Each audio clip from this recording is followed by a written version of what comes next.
అభివృద్ధి సంక్షేమం తాగు సాగునీరు వర్సెస్ అరాచకం రౌడీయిజం అశాంతి ఫ్యాక్షన్ హత్యలు నేపథ్యంగా ఈ ఎన్నికలు జరుగుతున్నాయనే అభిప్రాయం ప్రస్తుతం మనమున్నటువంటి నియోజకవర్గంలో కనిపిస్తోంది. ప్రస్తుతం మనమున్నాము పల్నాడు జిల్లాలో ఉన్నటువంటి మాచర్ల నియోజకవర్గంలో. ప్రస్తుతం మనతో పాటుగా ఉన్నారు sitting MLA YSRCP candidate Pinnelli Ramakrishna Reddy గారితో.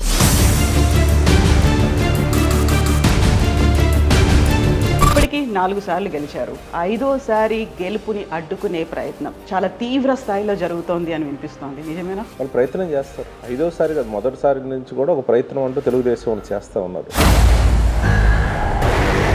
ఒకరోజే 7 మందిని హత్య చేసి దాంట్లో ఇతను A1 ముద్దాయి ఉన్నారు. 5 సంవత్సరాల పీరియడ్లో దరిదాపుగా 24-25 హత్యలు జరిగాయి. ఇప్పుడు మా దగ్గర ఎలా ఉంటుందండి మాచర్లలో ఊరకే తగాదాలు పెట్టుకోరు. మాట పంతానికి వచ్చినా మాటకు వచ్చినా ఏదైనా తేడా వస్తే అది మడ్డలు చేసుకునే పరిస్థితి పడుతుంది. 2009 నుంచి కూడా నేను ఎమ్మెల్యే అయిన తర్వాత ఈ 4 ఎలక్షన్లో ఎక్కడైనా మీరు వెనకబెట్టుకోరు. రాజకీయంగా ఒక ఫ్యాక్షన్ మాట జరిగింది. మా నాయకుడు గెలవాలి, లేకుంటే మా పార్టీ అధికారంలోకి రావాలి అనుకున్నప్పుడు ఇలాంటి హత్య రాజకీయాలు ఇవన్నీ చేస్తున్నప్పుడు ప్రజలు నిజంగా వీటి గురించి ఆలోచించట్లేదంటారా? ప్రజలు మళ్ళీ ఫ్యాక్షన్ వైపు పోవాలని అయితే మా దగ్గర లేదు కదా. కొంతమంది వాళ్ళ అవసరాల కోసం రెచ్చగొడతా ఉన్నారు. 14 సంవత్సరాలు ముఖ్యమంత్రులే మొత్తం పీరియడ్ 14 ఏళ్ళ పీరియడ్లో చూసినా 400 నుంచి 500 కోట్లు కూడా నిధులు ఇవ్వని పరిస్థితి నాకు కాన్సెన్స్. జగన్మోహన్ రెడ్డి గారు ముఖ్యమంత్రి అయిన తర్వాత ఒక్క పీరియడ్లోనే 3000 కోట్లు నేను తీసుకున్నాను. ఇది ఎంత అబద్ధాలు ఆడతారండి చంద్రబాబు నాయుడు, ఎంత మోసం చేస్తారంటే మాచర్లలో వచ్చి పెద్ద పబ్లిక్ మీటింగ్ పెట్టి నేను వరకపొడిసల ప్రాజెక్ట్ ఇస్తాను అని చెప్పి ఆయన అనౌన్స్ చేశారు. ఆయన ముఖ్యమంత్రి అయిన తర్వాత అసలు దాని గురించి పట్టించుకోవాలి. ఇప్పుడు 7 హత్యలు A1 నిందితుడు పార్టీ నుంచి సస్పెండ్ చేశారు, ఆయన మళ్ళీ తీసుకున్నారు. ఫస్ట్ టైం మీరు ఓడించిన తర్వాత మళ్ళీ అన్ని ఎక్స్పెరిమెంట్స్ తర్వాత మళ్ళీ ఇప్పుడు సరికొత్తగా ఆయన్నే తీసుకొచ్చారు. ప్రజలు అంత ఈజీగా మర్చిపోతారని అనుకుంటున్నారా? ఎందుకంటే 7 మర్డర్ల దాంట్లో A1 ముద్దాయిగా బ్రహ్మానంద రెడ్డి ఆ రోజు చంద్రబాబు నాయుడు ముఖ్యమంత్రిగా ఉండి ఎమ్మెల్యేగా ఉన్నప్పుడే వాళ్ళు A1 ముద్దాయి ఫిక్స్ చేశారు. ఒకటి,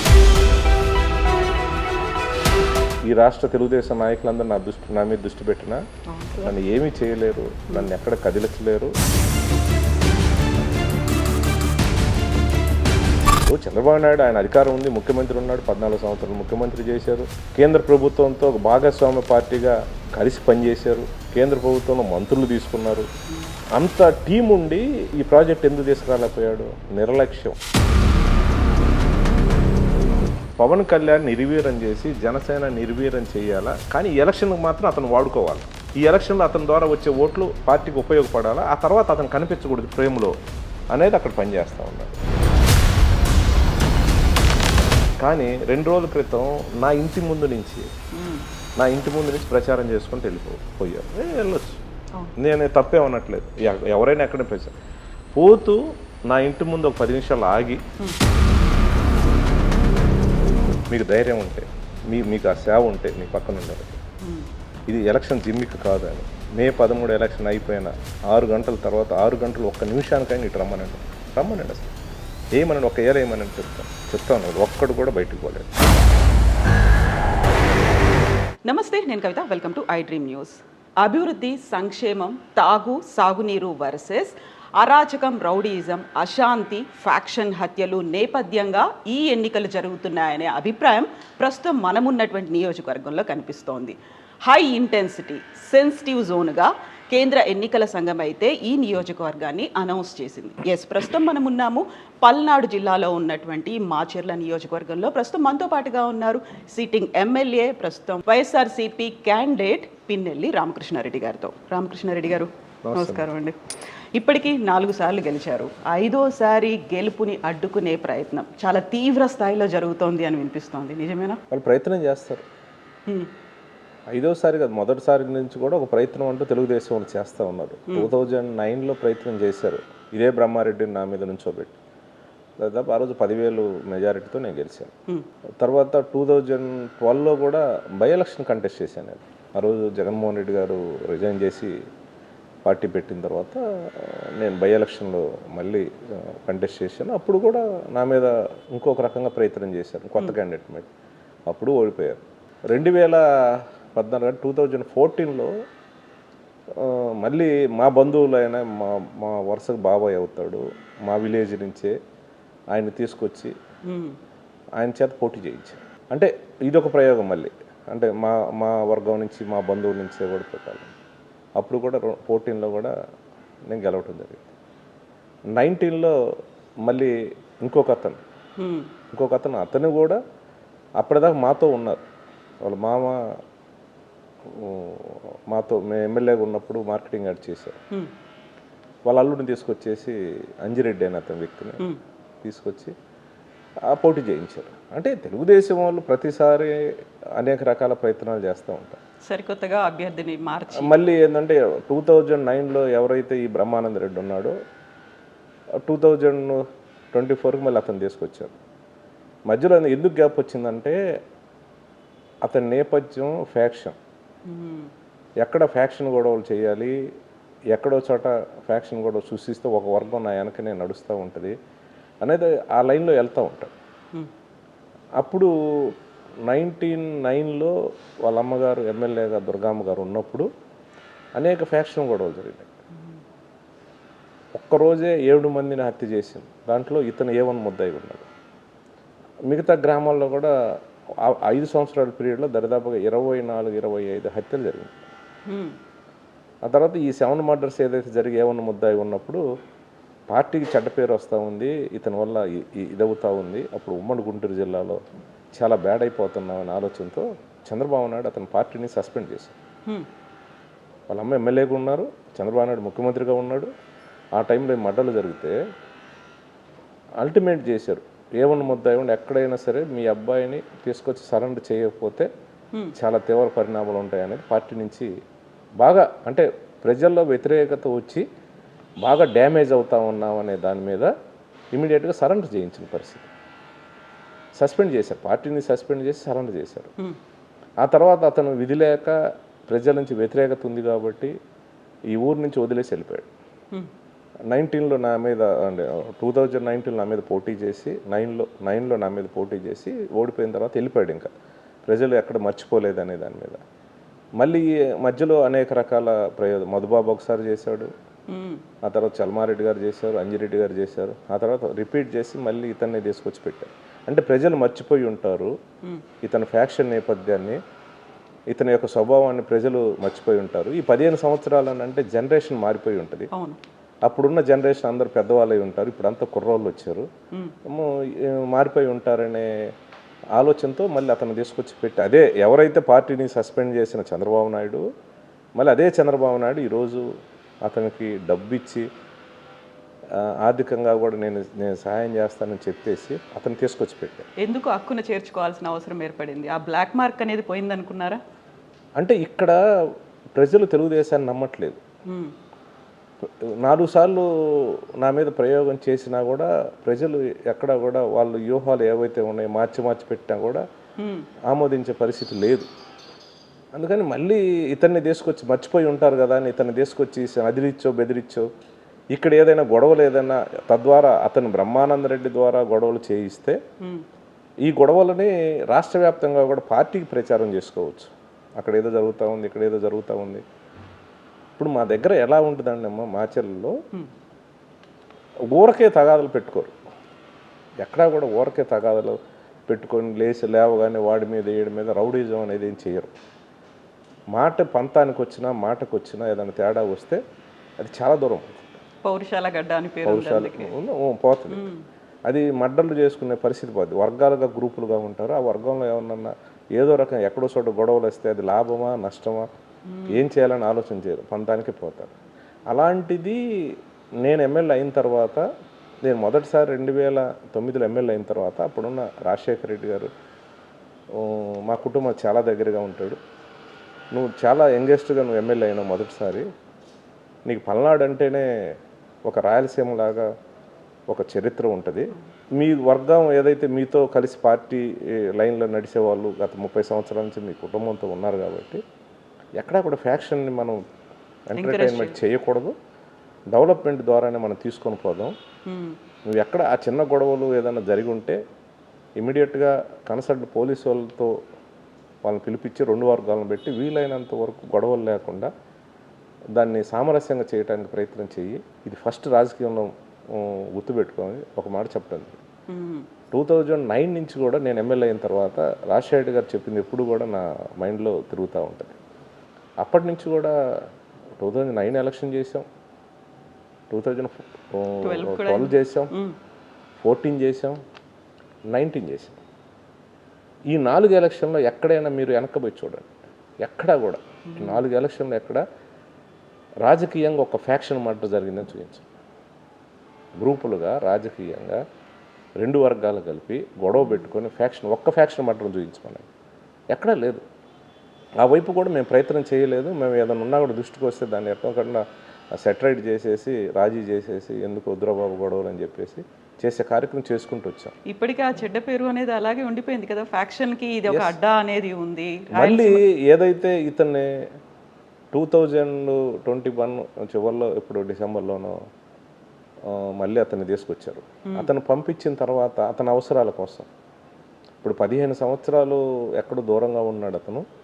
మళ్ళీ ఎవరో ఒకరు ఇతను తిరగాలంటే ఇతనికి జనం ఉండాలి, ఎవరో ఇతని సెక్యూరిటీ కోసం ఆయన ఉండాలి అనే దాని మీద ఎక్కడో ఒక ఫ్యాక్షన్ మర్డర్ జరిగితే ఒక గ్రూప్ నా వెనకాల తిరుగుతారు అనే ఆలోచనతో ఇతను రావటమే ఒక ఫ్యాక్షన్ మర్డర్ చేయడానికి ప్లాన్ చేశారు గుళ్ళపాడులో. అది ఎంత అన్యాయంగా ఉంది, ఎంత ఘోరంగా ఉందనంటే ఆ విలేజ్లో గత ఫ్యాక్షన్ మర్డర్లు జరిగి గతంలో ఒక 25 ఇయర్స్ క్రితం దాదాపు 22 మంది చనిపోయారు 2 వర్గాలు గుళ్ళపాడు విలేజ్ ఫ్యాక్షన్. ఆ తర్వాత ఒక 20 ఇయర్స్ నుంచి అక్కడ ఫ్యాక్షన్ గొడవలు లేవు. చాలా ఎలక్షన్స్ వచ్చినాయి, ఎవరి పని వాళ్ళు చేసుకుంటున్నారు, లేవు. కానీ పాత ఫ్యాక్షన్ని ఏదైతే ఉన్నాయో వాళ్ళకి సంబంధించిన వాళ్ళు బయటికి తీసి మళ్ళీ రెచ్చగొట్టి అక్కడ మా ఎంపీపీ ఉన్నాడు, ఎంపీపీని చంపడానికి ప్లాన్ చేశారు.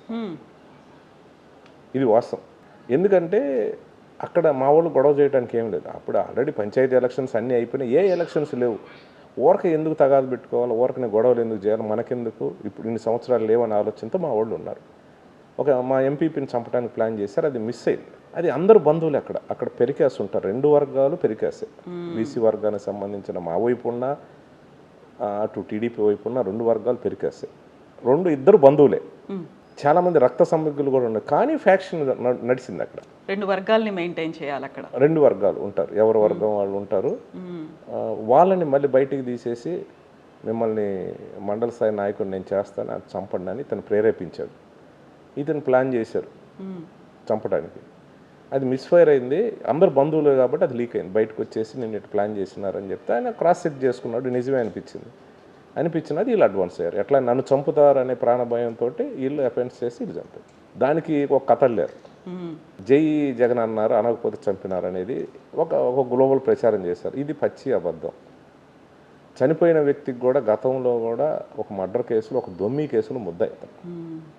అతనే పెద్ద మండల స్థాయి నాయకుడు కాదు, ఓన్లీ ఒక గ్రామ స్థాయిలో చిన్న నాయకుడు. ఆ గ్రామంలో ఉండే 4 నాయకులు ఇతను ఒకడు. అతని వల్ల లాభం కాదు, ఏముండదు. కాకపోతే ఇతను చంపడానికి ప్రయత్నం చేశారు, మిస్ అయింది కాబట్టి ఇది అడ్వాన్సే చంపారు. వాళ్ళు అనుకున్న ప్రకారం చంపితే చంపండి, మిస్ఫైర్ అయితే ఆ గొడవను మళ్ళీ రాష్ట్ర వ్యాప్తంగా మేము వాడుకుంటాం అనేది వాళ్ళ ప్లాన్ ఆఫ్ యాక్షన్లో ఒక భాగం. అట్లనే జరిగింది. అది మిస్ అయింది, వీళ్ళు అడ్వాన్స్ అయ్యారు, చంపేసరికి ఎమ్మటే వాళ్ళ ప్లాన్ ఏ చంపాలి, ప్లాన్ బి లేకపోతే ఈ రకంగా చేయాలని. దానివల్ల మళ్ళీ చంద్రబాబు నాయుడు రావటం, అతను పాడే మొయ్యటం, రాష్ట్ర వ్యాప్తంగా కూడా ప్రచారం చేసుకోవడం ఏదో జరిగిపోతుందని. నేను అనేది ఒక ముఖ్యమంత్రి చేసిన వ్యక్తి, ఆ వ్యక్తి ఒక వ్యక్తి ఎవరైనా చనిపోతే ఎవరైనా ఎట్లా వెళ్తారు? అతను గతంలో పార్టీకి బాగా సేవలు చేసి ఉండి పార్టీలో ఒక ఎంపీపీ గానో లేకపోతే కనీసం ఒక సర్పంచ్ గానో లేకపోతే ఒక ఎంపీటీసీ గానో పదవి చేసుండి పార్టీకి బాగా కూడా దగ్గరగా ఉండి ఉన్నప్పుడు ఆ ఎఫెక్షన్ తోటి ఏ నాయకుడైనా పోయేసి వాళ్ళ ఇంటి దగ్గర పరామర్శించడం ఒక ధైర్యాన్ని ఇచ్చే కార్యక్రమం చేస్తాం. దాన్ని ఎంపీటీసీ కాదు, వార్డు నెంబరు కాదు, కనీసం ఏ పదవులు లేదు అతనికి. ఈ ఫ్యాక్షన్లో 2 వర్గాల ప్లాన్ అనుకున్న దాంట్లో ఇతను చనిపోతే అతను రాష్ట్ర వ్యాప్తంగా వచ్చి అతను పాడే మోసి ప్రతి మీటింగ్లో అతను రాజకీయంగా వాడుకుంటూ ఉన్నారు. ఎంత దుర్మార్గంగా ఉన్న పరిస్థితి అయితే కనీసం వాళ్ళు అధికారంలో ఉన్నప్పుడు మాచర్లలో ఒక మున్సిపల్ చైర్పర్సన్ వైశాస్ అమ్మాయి వాళ్ళు అమెరికాలో ఉంటారు, వాళ్ళ ఫ్యామిలీ మొత్తం వాళ్ళు అమెరికాలో ఉంటే వాళ్ళని మేము మున్సిపల్ చైర్పర్సన్ చేస్తామని పిలిపించారు మాచర్ల మున్సిపాలిటీ. సరే వాళ్ళని పోటీ పెట్టారు. ఆ రోజుల్లో చాలా డబ్బు ఖర్చు పెట్టుకున్నారు, పోటీ జరిగింది, వాళ్ళు గెలిచారు. గెలిచిన తర్వాత శ్రీదేవి అనే మహిళకి మున్సిపల్ చైర్పర్సన్గా పెట్టారు. చేస్తే వాళ్ళు ఎక్కిన 6 నెలల నుంచి కూడా ఈ నాయకులు టార్చర్ చేయటం మొదలుపెట్టారు. టార్చర్ చేసిన తర్వాత చివరికి అతనికి ఆయన దించేశారు. మీరు దిగిపోవాల్సిందే, మీకు ఇచ్చింది కొంత పీరియడే, మీ ఫుల్ టైం మేము ఇవ్వము అని చెప్పి చాలా పంచాయతీల పేపర్లో కూడా వచ్చినాయి. ఈ టెన్షన్ తట్టుకోలేక మల్లికార్జున అతను శ్రీదేవి వాళ్ళ హస్బెండ్, మున్సిపల్ చైర్పర్సన్ హస్బెండ్ ఎవరైతే మల్లికార్జున అనే అతను ఉన్నాడో అతను హార్ట్ అటాక్ వచ్చి చనిపోయాడు. అతని వయసు 35, 36 అంటుంది. చిన్న వయసులోనే చనిపోయాడు. చనిపోయిన తర్వాత కూడా నువ్వు ఇట్టి పరిస్థితుల్లో నువ్వు రిజైన్ చేయాల్సిందేనని చనిపోయి దినం కూడా కాల, అంటే కర్మ చేస్తారు కదా 15 రోజులకి, కర్మ కాకముందే మనుషులు పంపించి నువ్వు సంతకం పెట్టాను ఆ అమ్మాయి మీద ఒత్తిడి చేసి ఇది చేస్తే ఆ అమ్మాయి సూసైడ్ చేసుకుంది. సూసైడ్ చేసుకుని చనిపోయింది. ఎస్, ఆ అమ్మాయి వయసు కూడా అంతా 23, 24 ఉంటే వయసులో సూసైడ్ చేసి చనిపోయింది. వాళ్ళకు ఒక బాబు ఉన్నాడు. ఇప్పుడు తల్లి లేక తండ్రి లేక ఆ బాబుని ఒక అనాథ శరణాలయంలో ఇప్పుడు పెట్టారు. స్టిల్ ఈరోజు ఒక హాస్టల్ అనాథ శరణాలు పెట్టారు. ఇంత జరిగినప్పుడు కనీసం చంద్రబాబు నాయుడు కానీ లేకపోతే లోకేష్ కానీ ఎవరైనా వచ్చి వాళ్ళ ఇంటికి వచ్చి పరామర్శించిన పరిస్థితి లేదు. ఒక మంత్రి కానీ కాల లోకల్ ఎమ్మెల్యేగా మా పార్టీ కాకపోయినా చనిపోయిన తర్వాత నేను వాళ్ళతో అంతిమయాత్ర ఊరేగింపులు నేను పాల్గొన్నా. అంటే లోకల్గా నేను ఉంటాను, కనిపిస్తాను. పార్టీ ఏదైనా కూడా పాపం అమెరికా నుంచి తీసుకొచ్చేసి అన్యాయంగా చనిపోయారు, వాళ్ళ కొడుకు ఒక్కడే అయ్యాడు, అనాథ అయిపోయినాడు అని అంటే ఆ రోజు ఒక స్టేట్మెంట్లు అయితే ఇచ్చారు. మా ఎన్టీఆర్ ట్రస్ట్ నుంచి మేము చదివిస్తాం ఆ పిల్లగాడిని.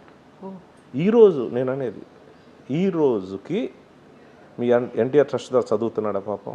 అనాథలాగా అనాథ శరణాల్లో ఉండి ఆ పిల్లగాడు చదువుకుని దిక్కుమొక్కు లేకుండా అనంటే నేను ఎందుకు చెప్తా ఉన్నానంటే ఇది రాజకీయంగా ఎలా వాడుకుంటున్నారు. మీ పార్టీకి సంబంధించిన ఒక మున్సిపల్ చైర్పర్సన్ వాళ్ళ హస్బెండ్ చనిపోయి హార్ట్ అటాక్, ఇతను సూసైడ్ చేసుకుంటే కనీసం పరామర్శ చేయడానికి రాని మీరు చంద్రయ్య అనే వ్యక్తి ఒక వార్డు నెంబర్ కూడా కాదు అతన్ని ఫ్యాక్షన్లో 2 వర్గాలు ఏదో ఒకరిపై ఒకరు యాక్షన్ చేసుకొని చంపాలని ఇద్దరు ప్రయత్నం ఒకరికొకరు చంపాలనుకొని ఉన్న నేపథ్యంలో అతను ఇక్కడ ఫ్యాక్షన్ ఏమవుతుంది అని అంటే ఆ ఆలోచన వచ్చి ఒకరిని చంపాలి అని అనుకుంటే అవతల పసిగడితే ఎవరైనా అడ్వాన్స్ కావచ్చు, వాళ్ళైనా వీళ్ళైనా అవుతారు.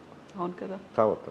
అలాంటి ఇది దాంట్లో ఒక చంద్రయ్య అనే వ్యక్తి ఒక వార్డు నెంబర్ కూడా కాని వ్యక్తి చనిపోతే నువ్వు ఇక్కడ దాకా వచ్చి అతను పాడే మోసి స్టేట్మెంట్లు ఇచ్చి నువ్వు మహానాడు మీటింగ్లో కూడా చంద్రయ్య గురించి నువ్వు మాట్లాడి రాజకీయంగా ఎలా వాడుకుంటున్నావు అనేది తెలుగుదేశం నైజం కనిపిస్తుంది అవసరానికి ఎలా.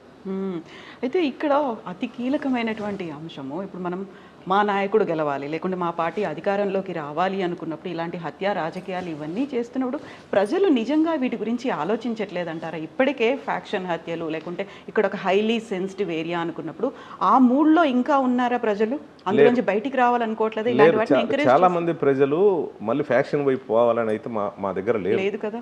కొంతమంది వాళ్ళ అవసరాల కోసం రెచ్చగొడతా ఉన్నారు. ఇప్పుడు ఈ 15 రోజుల నుంచి కూడా ఎక్కడో చోట కవ్వింపు చర్యలు, ఎక్కడో చోట అంటే మేము ఏదైనా రియాక్షన్ అవుతే దాని ద్వారా ఏదో గొడవలు అని చెప్పి క్రియేట్ చేసి చెయ్యాలని, మళ్ళీ ఫ్లేర్ అప్ అవుతుంది, మొత్తం విస్తరించవచ్చు చెయ్యాలనే ఆలోచన. అవన్నీ మేము మా క్యాడర్ కానీ మా వాళ్ళకి కానీ మేము ఒకటే చెప్తా ఉన్నాం. ఈరోజు నా నియోజకవర్గంలో మాచర్ల నియోజకవర్గానికి సంబంధించి నా నియోజకవర్గంలో జగన్మోహన్ రెడ్డి గారు ముఖ్యమంత్రి అయిన తర్వాత ఎప్పుడు చరిత్రలో ఎప్పుడూ లేని విధంగా మా కాన్స్టిట్యున్సీ పుట్టిన తర్వాత ఈరోజు వరకు స్వాతంత్రం వచ్చిన ఈరోజు చరిత్రలో లేని విధంగా ఒక్క టర్మ్లో 3,000 కోట్ల రూపాయలు నిధులు వచ్చిన పరిస్థితి లేదు. గత ప్రభుత్వాలు చూస్తే, ఏ ప్రభుత్వం కానీ గత ప్రభుత్వాలు కనుక చూస్తే 3 సార్లు చంద్రబాబు నాయుడు ముఖ్యమంత్రి చేశారు 14 సంవత్సరాలు.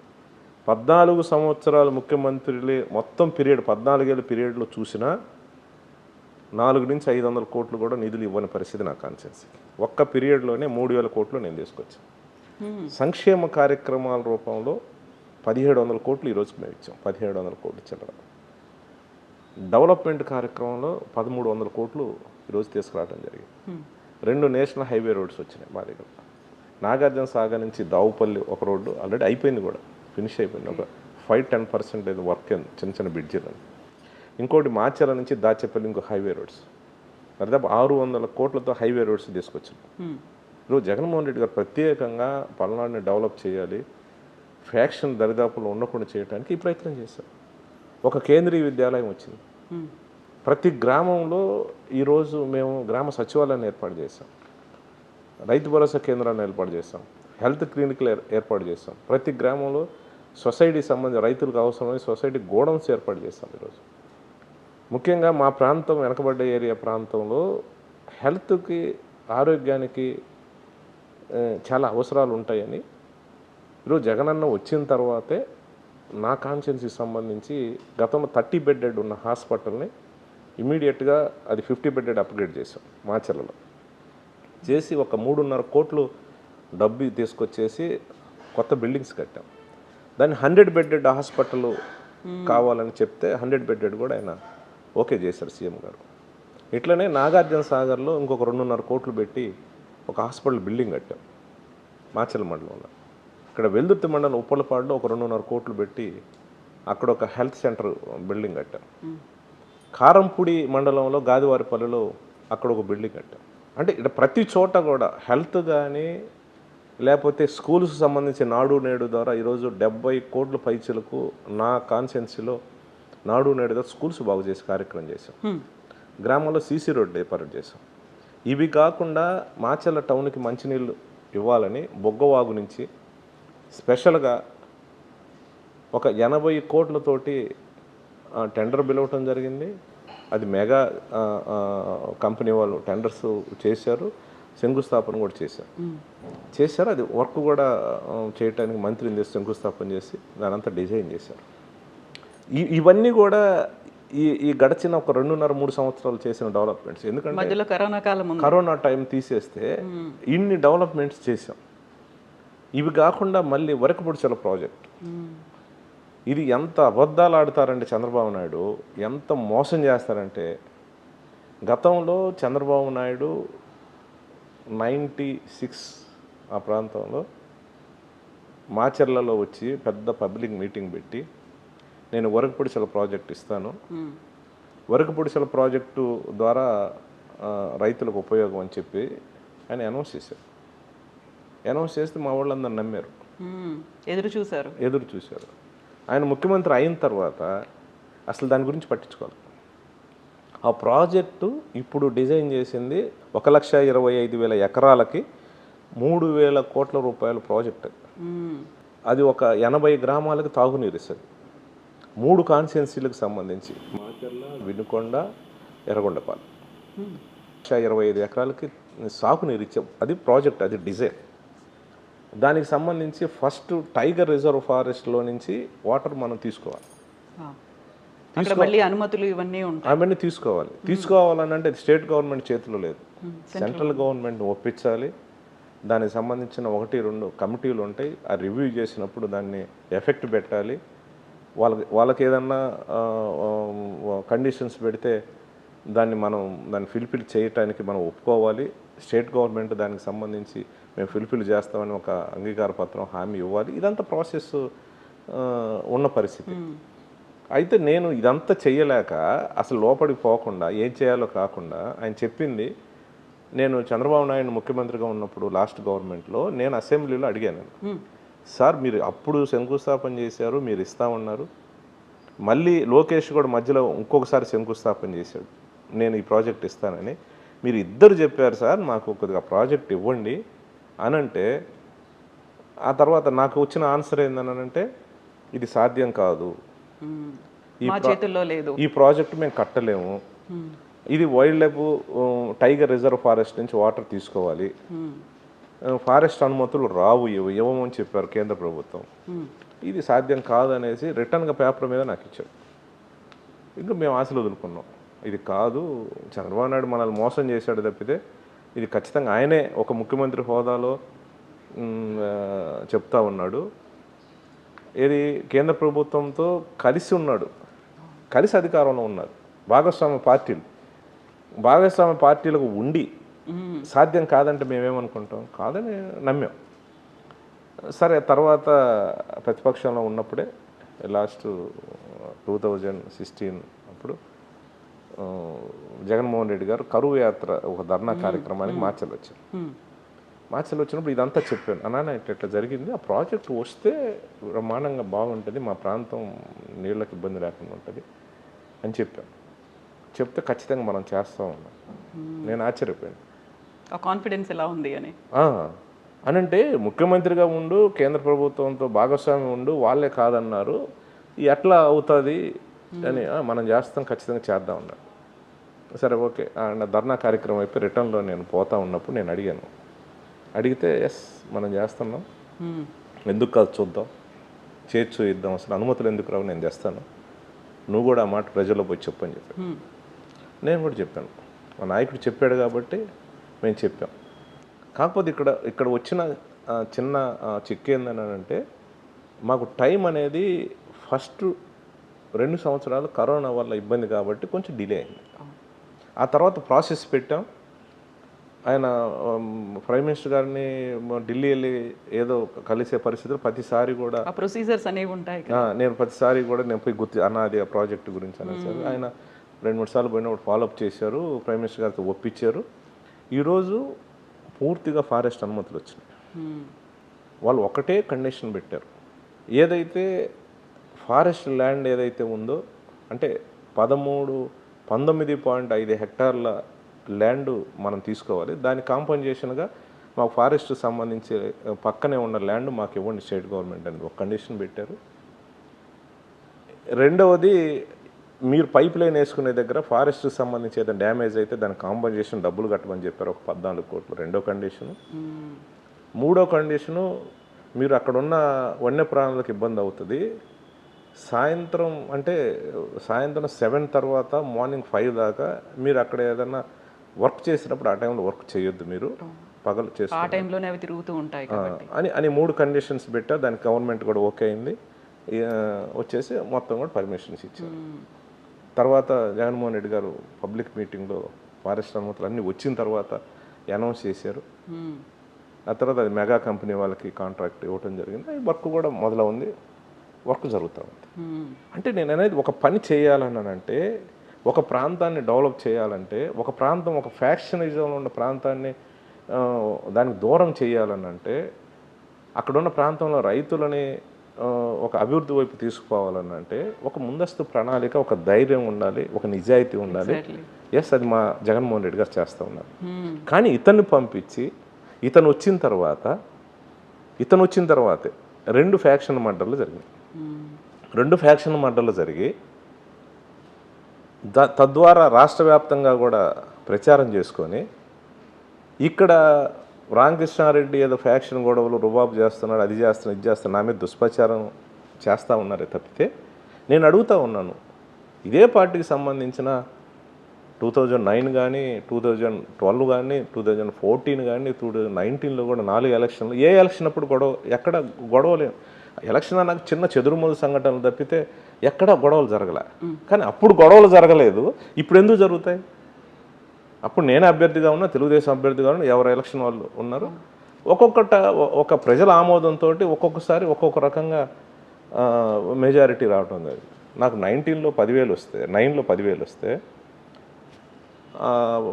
12లో వచ్చేసి 16,000 పైచిలకు వస్తే, 14లో వచ్చేసి 3,500 వచ్చింది, 19లో వచ్చేసి 23,000 వచ్చింది.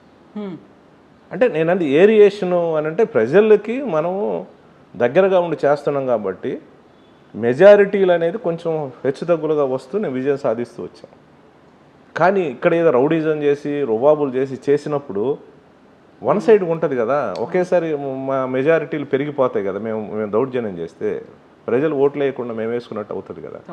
కానీ ఇది అతను పెట్టి ఒక దుష్ప్రచారం చేసి తద్వారా రాష్ట్ర వ్యాప్తంగా కూడా ఒక మెసేజ్ ఇచ్చేసి ఇక్కడ ఇక బ్రహ్మారెడ్డి అనే ఒక వ్యక్తిని ఇక్కడ పెట్టి తద్వారా వాళ్ళు రాష్ట్ర వ్యాప్తంగా ప్రచారం చేసి వాడుకోవటానికి ఓ ప్రయత్నం చేస్తూ ఉన్నారు తప్పితే ఇక్కడ ప్రజలు బ్రహ్మాండంగా ఉన్నారు.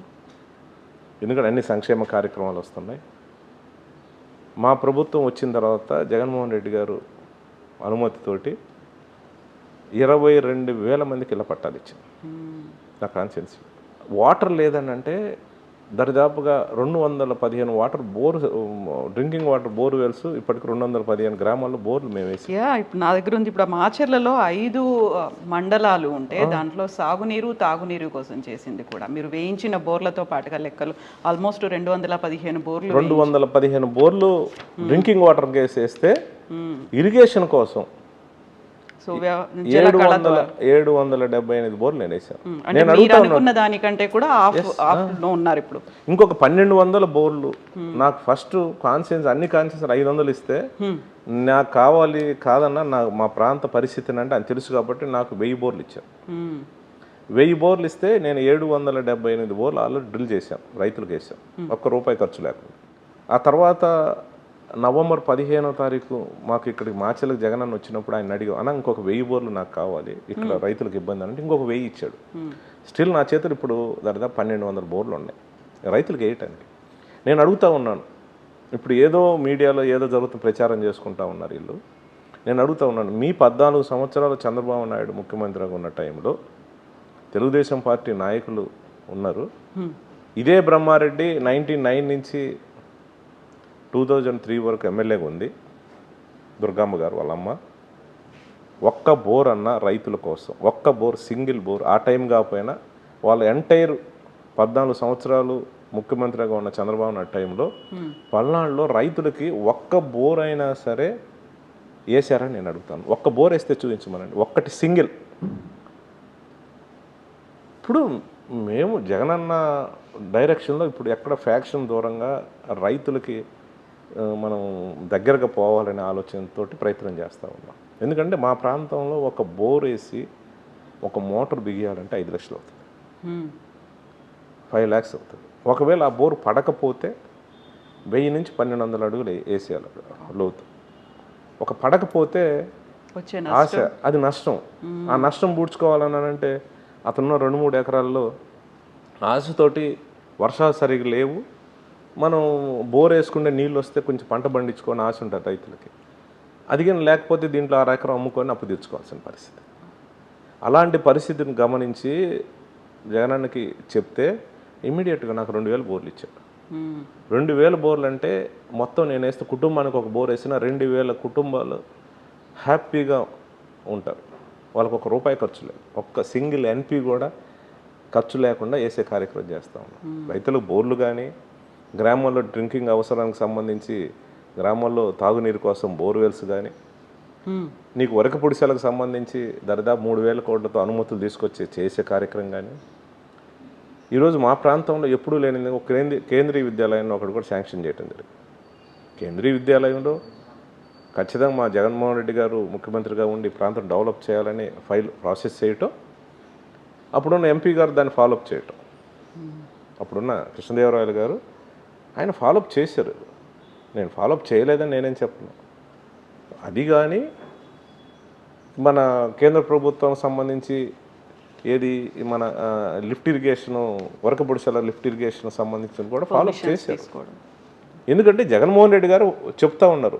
జగన్మోహన్ రెడ్డి గారు చెప్తే జగన్మోహన్ రెడ్డి గారు ప్రధానమంత్రితో మాట్లాడి ఖచ్చితంగా ఇవ్వాలని అంటే మిగతా గ్రౌండ్ వరకు ఎంపీగా ఆయన ఉన్నాడు, ఎమ్మెల్యేగా నేనున్నాను కాబట్టి 1-2 సార్లు లోకల్గా ఉన్న ఇరిగేషను, అప్పుడు ఇరిగేషన్ మంత్రిగా అనిల్ కుమార్ యాదవ్ గారు ఇరిగేషన్ మంత్రిగా ఉన్నారు, ఆయన దగ్గర ఇరిగేషన్ అధికారులను పిలిపించేసి ఒక రివ్యూ మీటింగు, మన బాలినేని శ్రీనివాసరెడ్డి గారు వాసన ఆయన ఫారెస్ట్ మినిస్టర్గా ఉన్నారు, ఆయన ద్వారా ఆయన అధ్యక్షతన ఫారెస్ట్ అధికారులను పిలిపించేసి ఒక మీటింగ్ పెట్టి అంత సీఎం గారి డైరెక్షన్లో ఎంపీ గారు నేను పనిచేసాం. ఇప్పుడు ఆయన ప్రాంతంలో ప్రాజెక్ట్ కావాలని అంటే ముఖ్యమంత్రి గారు అనుమతి ఉంటేనే కదా ముందు పోయేది, ఆయన ఇంట్రెస్ట్ ఉంటేనే కదా పోయేది. ఇప్పుడు ఆయన అనుమతి లేకుండా నేను పోతే ఎంత దూరం పోతాం, ఆయన పోతే ఎంత దూరం పోతాం. అందుకు మీరు చేయాల్సినటువంటి పోరాటాలు ఇవన్నీ ఉంటాయి, అక్కడ పుష్ చేసి ముందుకు తీసుకెళ్ళి పెట్టడం ఎందుకు అవసరం అనేది ఒకటికి 2 సార్లు ఆయన చెప్పి ఒప్పించి మా ప్రాంతాన్ని తీసుకొచ్చి ఆయన కళ్ళారో చూశాడు కాబట్టి ఇక్కడున్న ప్రాంతంలో ఈ ప్రాంతం ఉంది, ఇక్కడ ఫ్యాక్షన్ లేకుండా చేయాలనే ఆలోచనతో ఆ డైరెక్షన్లో ముందుకు పోయినప్పుడు దాంట్లో పనిచేసాం. ఈ ప్రాజెక్ట్ రావటంలో పనిచేసిన దాంట్లో ఎమ్మెల్యేగా నేను ఎఫెక్ట్ పెట్టాను, అప్పుడున్న ఎంపీగా కృష్ణదేవరాయలు ఎఫెక్ట్ పెట్టారు, అప్పుడు ఇరిగేషన్ మంత్రిగా ఉన్న అనిల్ కుమార్ యాదవ్ గారు ఆయన బాగా కూడా రాష్ట్ర వ్యాప్తంగా మైండ్ ఇరిగేషన్ అధికారులందరినీ పిలిపించేసి బాగా ఫాలోఅప్ చేశాడు.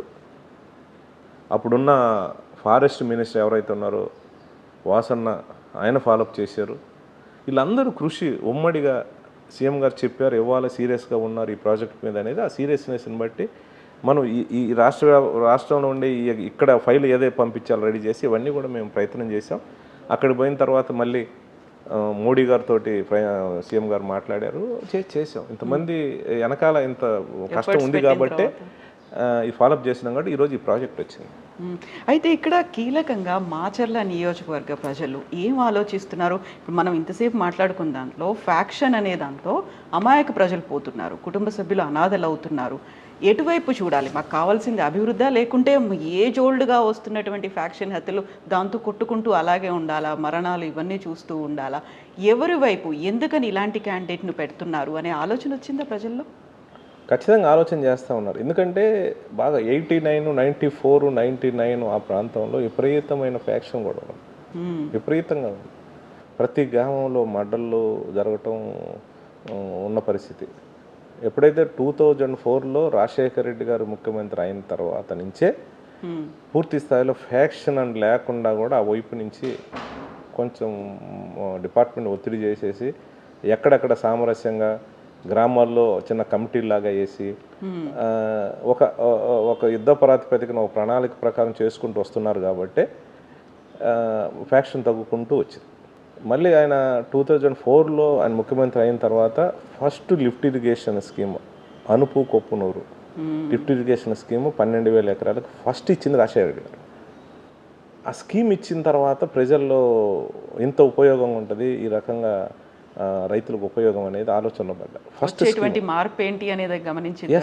ఫస్ట్ ఆ తర్వాత ఇంకా చిన్నగా ఇంకా ఈ స్కీమ్ మీద ఎఫెక్ట్ పెట్టడం, ఇది రావటం. అంటే ఫ్యాక్షన్ దూరంగా, ఫ్యాక్షన్ లేకుండా ప్రజల్ని ఏంటంటే ప్రశాంతంగా ఉంచాలనే ఆలోచనతో మేము ప్రయత్నం చేస్తాం. గ్రామాలు కూడా పచ్చబడాలి కదా. అంతే కదా. ఇప్పుడు ఒకటి మీ ద్వారా నియోజకవర్గ ప్రజలందరికీ కూడా నేను అందరినీ కూడా ఆలోచన చేయమని కోరుతూ ఉన్నాను. అలాగే రాష్ట్ర వ్యాప్తంగా ప్రజలందరూ కూడా ఆలోచన చేయమని కోరుతూ ఉన్నాను. నా మీద ఫ్యాక్షన్ ముద్ర వేశారు, తెలుగుదేశం సంబంధించిన మీడియాలో ప్రచారం చేస్తూ ఉన్నారు. ఒకటి నిజంగానే నేను ఫ్యాక్షన్ ప్రోత్సహించేవాడిని అయితే 2009లో నేను ఎమ్మెల్యే అయిన తర్వాత ఫ్యాక్షన్ మర్డర్లు ఎందుకు జరగలేదు? 2012లో నేను మళ్ళీ రెండోసారి ఎమ్మెల్యే అయిన తర్వాత ఫ్యాక్షన్ మర్డర్లు ఎందుకు జరగలేదు? 2014లో నేను ఎమ్మెల్యే అయిన తర్వాత ఫ్యాక్షన్ మర్డర్లు ఎందుకు జరగలేదు? 2019లో నేను ఎమ్మెల్యే అయిన తర్వాత ఫస్ట్ 3 సంవత్సరాలు ఎక్కడ ఫ్యాక్షన్ మర్డర్లు ఎందుకు జరగలేదు? అంటే ఫ్యాక్షన్ ఎక్కడ మనం ప్రోత్సహించడం, ఎక్కడ కూడా వాళ్ళని ప్రోత్సహించట్లేదు. మనం అలాంటి గొడవలకు దూరంగా ఉండమని కౌన్సిల్ డిపార్ట్మెంట్కి కానీ నాయకులకు కానీ మనం ప్రెజర్ పెడుతున్నాం కాబట్టి ఎక్కడ గొడవలు జరగల.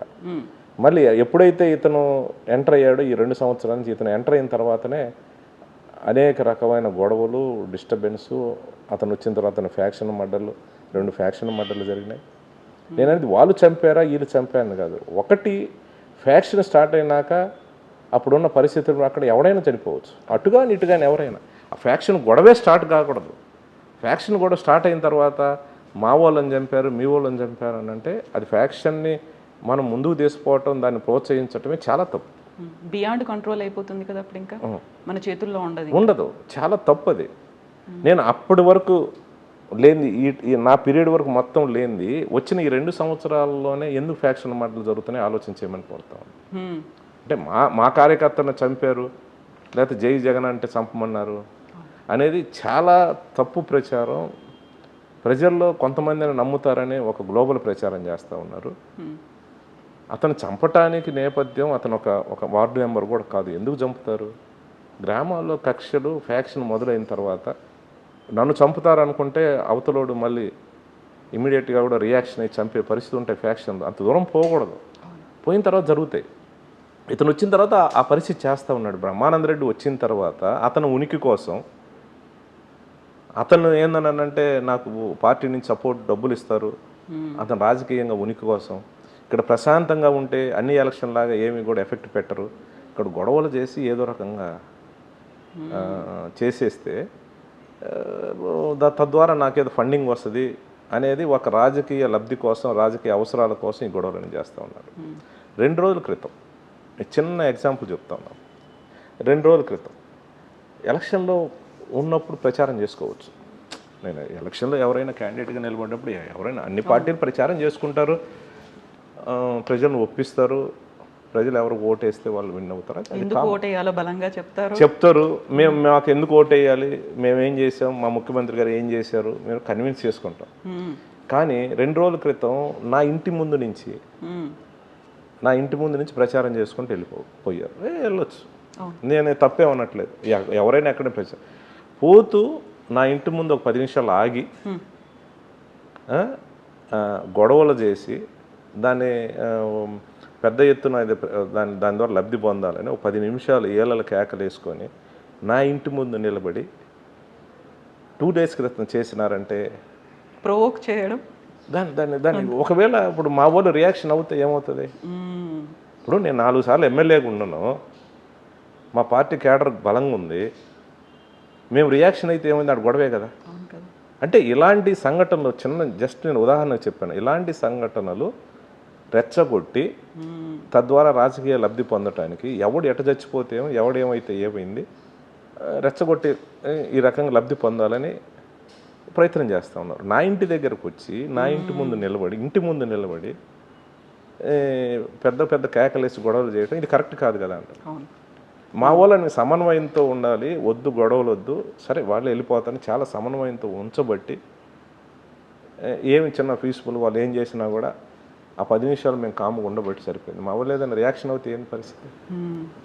యూజువల్గా రాష్ట్రంలో ఒక టాక్ అనేది ఉంది, మాచర్లలో పిన్నెల్లిని ఓడించడం చాలా కష్టమని, అందుకోసం అన్ని శక్తులు శస్త్రాలు అన్నీ ఏకం చేసుకుంటున్నారు అనేది. సో ఇప్పుడు మీరు చెప్పినటువంటి ఈ ప్రొవోక్ చేయడం కావచ్చు, లేకుంటే అక్కడ మళ్ళీ ఫ్యాక్షన్ హత్యలనో లేకుంటే ఫ్యాక్షన్ రాజకీయాలనో మళ్ళీ వాళ్ళని ఎంకరేజ్ చేయడం అనేది ఓటర్లకి మీరు ఏం చెప్తారు? అసలు యాక్చువల్గా వాళ్ళకి కావాల్సిందేంటి? ఇప్పటిదాకా వెనుకబడిన ప్రాంతంగా ఉన్నటువంటి మాచర్ల అలాగే ఉండాలా, లేకుంటే అభివృద్ధి కావాలా, వాళ్ళకి కావాల్సినటువంటి సాగునీరు, విద్యా, వైద్యం ఇవన్నీ కావాలా, లేకుంటే ఒక రాజకీయాలకు బలైపోతూ అలాగే ఉండాలా? ఏం కోరుకుంటున్నారు అసలు ప్రజలు? ఇప్పుడు వరకపొడిశాల ప్రాజెక్టు విషయంలో ప్రజలందరూ కూడా ప్రాజెక్ట్ కావాలి అని కోరుకుంటున్నారు. ఎందుకనంటే దానివల్ల ఎంత ప్రాజెక్టు ఎంత ఉపయోగం ఉంటుంది, దానివల్ల అది లేకపోవటం వల్ల ఎంత మనం నష్టపోతాం అనేది ప్రజలకు తెలుసు. దశాబ్దాలుగా చిన్న కుటుంబాలు వాళ్ళకి చాలా అవసరాలు ఉంటాయి. వాళ్ళ పిల్లలను చదివించుకోవడానికి కానీ వాళ్ళ కుటుంబ పోషణకు కానీ చాలా ఉంటాయి. మరి మా వెల్దుర్తి మండలంలో అయితే తాగటానికి నీళ్ళు కూడా లేని పరిస్థితి. ఈరోజు కూడా బోర్లు వేస్తూ ఉండుంటే అవి ఒక 15-20 రోజులు వస్తాయి, మళ్ళీ గ్రౌండ్ వాటర్ తగ్గగానే బోర్లు పోతాయి. అలా చాలా పరిస్థితి. ఆ స్కీమ్ వస్తే ఇవన్నీ ప్రాబ్లమ్స్ సాల్వ్ అవుతాయనే ఆలోచనతో చాలా ఉన్నారు. కానీ వాళ్ళకి అట్లా కాదు, ఏదో రకంగా జిమ్మిక్కు చేసి ఏదో రకంగా నన్ను ఓడించాలి, నన్ను చెయ్యాలి, ఏదో రకంగా చేయాలి. ప్రతిసారి కూడా ప్రయత్నం చేస్తూ ఉన్నారు. ఈసారి ఇంకొంచెం ఎఫెక్ట్ పెట్టి ఒక మౌత్ పబ్లిసిటీ చేసి చిన్న వాళ్ళకి ఆశలు పెట్టేసి చేయాలని చూస్తూ ఉన్నాం. అంటే అది జరిగే పరిస్థితి కాదు. ఎంటైర్ చంద్రబాబు నాయుడు వచ్చి, లోకేష్ వచ్చి, ఎంటైర్ వాళ్ళ పార్టీ నాయకులు వచ్చినా నన్నేం చేయలేరు ఇక్కడ. ఎందుకనంటే ప్రజలకు అందుబాటులో ఉంటాం. నేను నెలలో 28 రోజులు నేను కాన్స్టిట్యున్సీలోనే ఉంటాను. నేను ఏ పెళ్ళైనా వెళ్తాను, ఏ చావు అయినా వెళ్తాను, ఏ చిన్న కార్యక్రమం, ఏ తండాకైనా, దేనికైనా కూడా వాళ్ళకొక ధైర్యం, వాళ్ళ ఉత్సాహం, మా ఎమ్మెల్యే గారు వచ్చారు, మాకు ఉన్నారు అనేది ఒక ధైర్యాన్ని ఇవ్వటానికి నేను ఎక్కడ ఏ మూలలో ఏ చిన్న ఫంక్షన్ అయినా, ఏ చావు అయినా, ఏదైనా ఎక్కడైనా సరే, ఏ చిన్న యాక్సిడెంట్ జరిగి ఏదైనా హాస్పిటల్ ఉన్నా ఇమ్మీడియట్గా దగ్గరలో ఉంటే నేను వెళ్ళిపోతాను.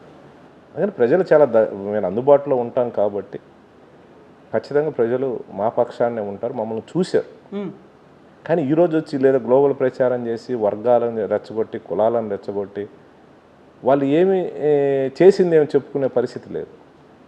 ఇప్పుడు ఎంత నవ్వు వస్తుందంటే వాళ్ళు సిగ్గు లేకుండా తడువుకోకుండా ఎంత అబద్ధాలు చెప్తారంటే, వరకపుడిసల ప్రాజెక్టు మేము వస్తే మేము 15 నెలల్లో కడతామని చెప్తా ఉన్నాం. 14 సంవత్సరాలు మీ చేతిలో ఉండి కనీసం ఒక్క అడుగు కూడా ముందుకు తీసుకుపోలేని మీరు ఇప్పుడు జగన్మోహన్ రెడ్డి గారు పూర్తిగా అనుమతులు తీసుకొచ్చేసి దానికి క్యాబినెట్ అప్రూవల్ తోటి ఫండింగ్ ఏర్పాటు చేస్తే వాళ్ళు ఏం చేయకుండా మేము వస్తే చేస్తామని ఎంత నిస్సిగ్గుగా అబద్ధాలు చెప్తా ఉన్నారని అంటే వాళ్ళు ఏం తడుకోరు. ఇదంతా చంద్రబాబు నాయుడు డైరెక్షన్.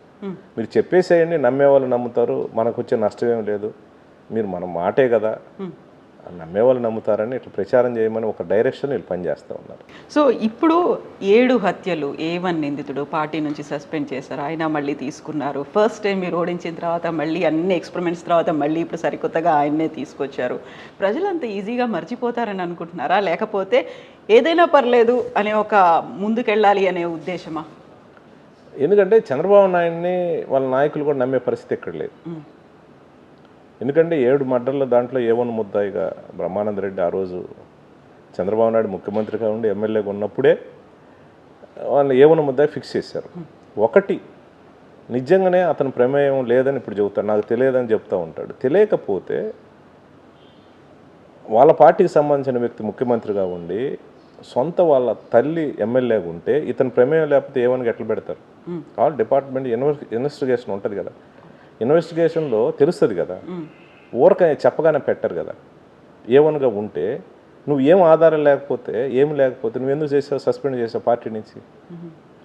మళ్ళీ ఈరోజు ఏం క్లీన్ చీట్ వచ్చిందని ఈరోజు మళ్ళీ పార్టీ తీసుకొని టికెట్ ఇచ్చావు అంటే ఏదో రకంగా అంటే ఇక్కడ తద్వారా ఇతన్ని ఒక పావుగా వాడుకొని ఇతనికి డబ్బులు ఎరేసి ఖర్చులకు డబ్బులు పంపించేసి ఇక్కడ ఏదో టైట్గా ఉంది లేకపోతే ఇక్కడ ఏదో జరుగుతూ ఉందనేది ఒక గ్లోబల్ ప్రచారం చేసి ఇతన్ని ఇట్లా లైవ్లో పెట్టి తద్వారా రాష్ట్ర వ్యాప్తంగా కూడా ఇక్కడ చేసే సంఘటనలు యూట్యూబ్ ఛానల్ ద్వారా కానివ్వండి లేకపోతే వాళ్ళ మీడియా ద్వారా ప్రచారం చేసి వైసీపీ నాయకులు ఇక్కడ అల్లరి చేస్తూ ఉన్నారు, దౌర్జన్యం చేస్తున్నారని ఒక మెసేజ్ ప్రజలకు పంపిస్తే ఎంతో కొంత లాభం ఉంటుంది కదా అని ఒక అస్త్రంగా బ్రహ్మారెడ్డిని ఉపయోగించుకుంటా ఉన్నారు. మనకి మాచెల నియోజకవర్గంలో ఇక్కడ టౌన్లు ఉన్నాయి, రూరల్ ఉన్నాయి, తర్వాత తండాలు ఉన్నాయి, చెంచుపెంటలు ఇవన్నీ కూడా ఉన్నాయి కదా. ఓవరాల్గా ఎంత మీరు అభివృద్ధి చేసినప్పటికీ కూడా అక్కడ స్థానికంగా ఉన్నటువంటి సమస్యలు, పరిస్థితులు ఇవన్నీ డిఫరెంట్గా ఉంటాయి. అన్నిటికీ ఒకే మంత్రంలాగా ప్రతి చోట మీరు అదే ఫార్ములాని తీసుకొని వెళ్ళలేరు కదా. సో ఇప్పటికి మీరు 4 సార్లు ఎమ్మెల్యే అయ్యారు, 5వసారికి నాకు ఈ ఎజెండా ఉంది, ఇది నేను చేస్తాను అంటే ఏముంది, ఇంకా కలగా మిగిలిపోయింది, దశాబ్దాల తరబడి ఇది ఇంకా నెరవేరలేదు అనుకుంది? అంటే నేను 4 సార్లు ఎమ్మెల్యేగా అయినా మొదటిసారి 2009లో ఎమ్మెల్యే అయిన తర్వాత దురదృష్టవశాత్తు రాజశేఖర రెడ్డి గారు చనిపోయిన తర్వాత 2-3 నెలలకే నేను జగన్మోహన్ రెడ్డి గారి పక్షాన పోయి సపరేట్ అయ్యాను. నేను అప్పుడు ఒక విధంగా నేను ప్రతిపక్షంలో ఉన్నట్టే ఆ రోజు కూడా, ఎందుకంటే అప్పుడున్న కాంగ్రెస్ పార్టీ వాళ్ళు ఇన్ఛార్జీలను పెట్టుకుని నడిపించాను. తర్వాత 2012లో నేను బై ఎలక్షన్ పోటీ చేసి గెలిచిన తర్వాత ప్రతిపక్షంలో ఉండటం జరిగింది. తర్వాత 3వసారి 2014లో మళ్ళీ నేను కంటెస్ట్ చేసినప్పుడు కూడా అధికారంలో రాలేదు, నేను ప్రతిపక్షంలో ఉన్నాను.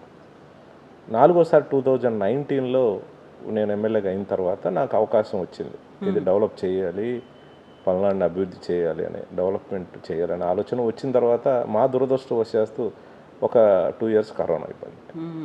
అంటే ఈ 3 years కాలంలోనే 3,000 కోట్లు ఫండింగ్ తీసుకొచ్చాం, పెద్ద ఎత్తున డెవలప్మెంట్ కారకు నేషనల్ హైవే రోడ్డు తీసుకొచ్చాం, జగన్మోహన్ రెడ్డి గారి అనుమతితోటి కేంద్రీయ విద్యాలయం ఒకటి తీసుకొచ్చాం. ఇప్పుడు మాచర్లో Brahmananda Reddy degree government college ఉంటే దాంట్లో పీజీ సెంటర్ కావాలని ప్రపోజల్ పెట్టాం, ఫైల్ సీఎం గారి దగ్గర ఉంది, అది ఇస్తామని చెప్పారు. ఒక పాలిటెక్నిక్ కాలేజ్ కావాలని అయితే అది ఇస్తామని చెప్పి ఫైల్ కూడా రన్నింగ్లో ఉంది. వరకపుడిసల ప్రాజెక్టు సంబంధించి అన్ని అనుమతులు తీసుకొచ్చాం. అంటే ఈ 3 years కాలంలోనే చేసాం. వర్క్ ప్రోగ్రెస్లో ఉంది. ప్రోగ్రెస్ అంతా కూడా ఉంది.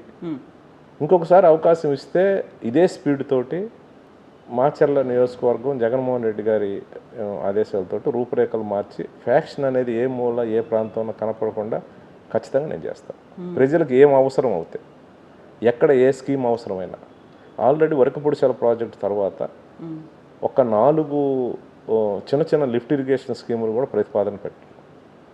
ఒకటి కేపీ గూడెం నుంచి లచ్చంబావి దాకా ఒక లిఫ్ట్ ఇరిగేషన్ స్కీము, ఇంకొకటి కొత్తూరు లిఫ్ట్ ఇరిగేషన్ స్కీము, ఇంకొకటి కొత్త గంగరాజుపల్లి లిఫ్ట్ ఇరిగేషన్ స్కీమ్ ఒకటి, ఇంకొకటి కారంపూడి మండలంలో సన్నెగండ్ల, అది రాజశేఖర రెడ్డి గారు ఉన్నప్పుడు ఆ లిఫ్ట్ ఇరిగేషన్ స్కీమ్ 2000 ఎకరాలకి చిన్న స్కీమ్ అది కొంత వర్క్ జరిగింది. ఆ తర్వాత వచ్చిన ప్రభుత్వాలు పట్టించుకోకపోతే అది మన సీఎం గారితో చెప్పి దానికి ఒక 2 కోట్ల రూపాయలు కొంచెం ఫండ్స్ రిలీజ్ చేస్తే ఇమీడియట్గా కూడా 2000 ఎకరాలకి మరమ్మతులు చేసి వస్తుందని చెప్పి ఆ లిఫ్ట్ ఇరిగేషన్ స్కీము.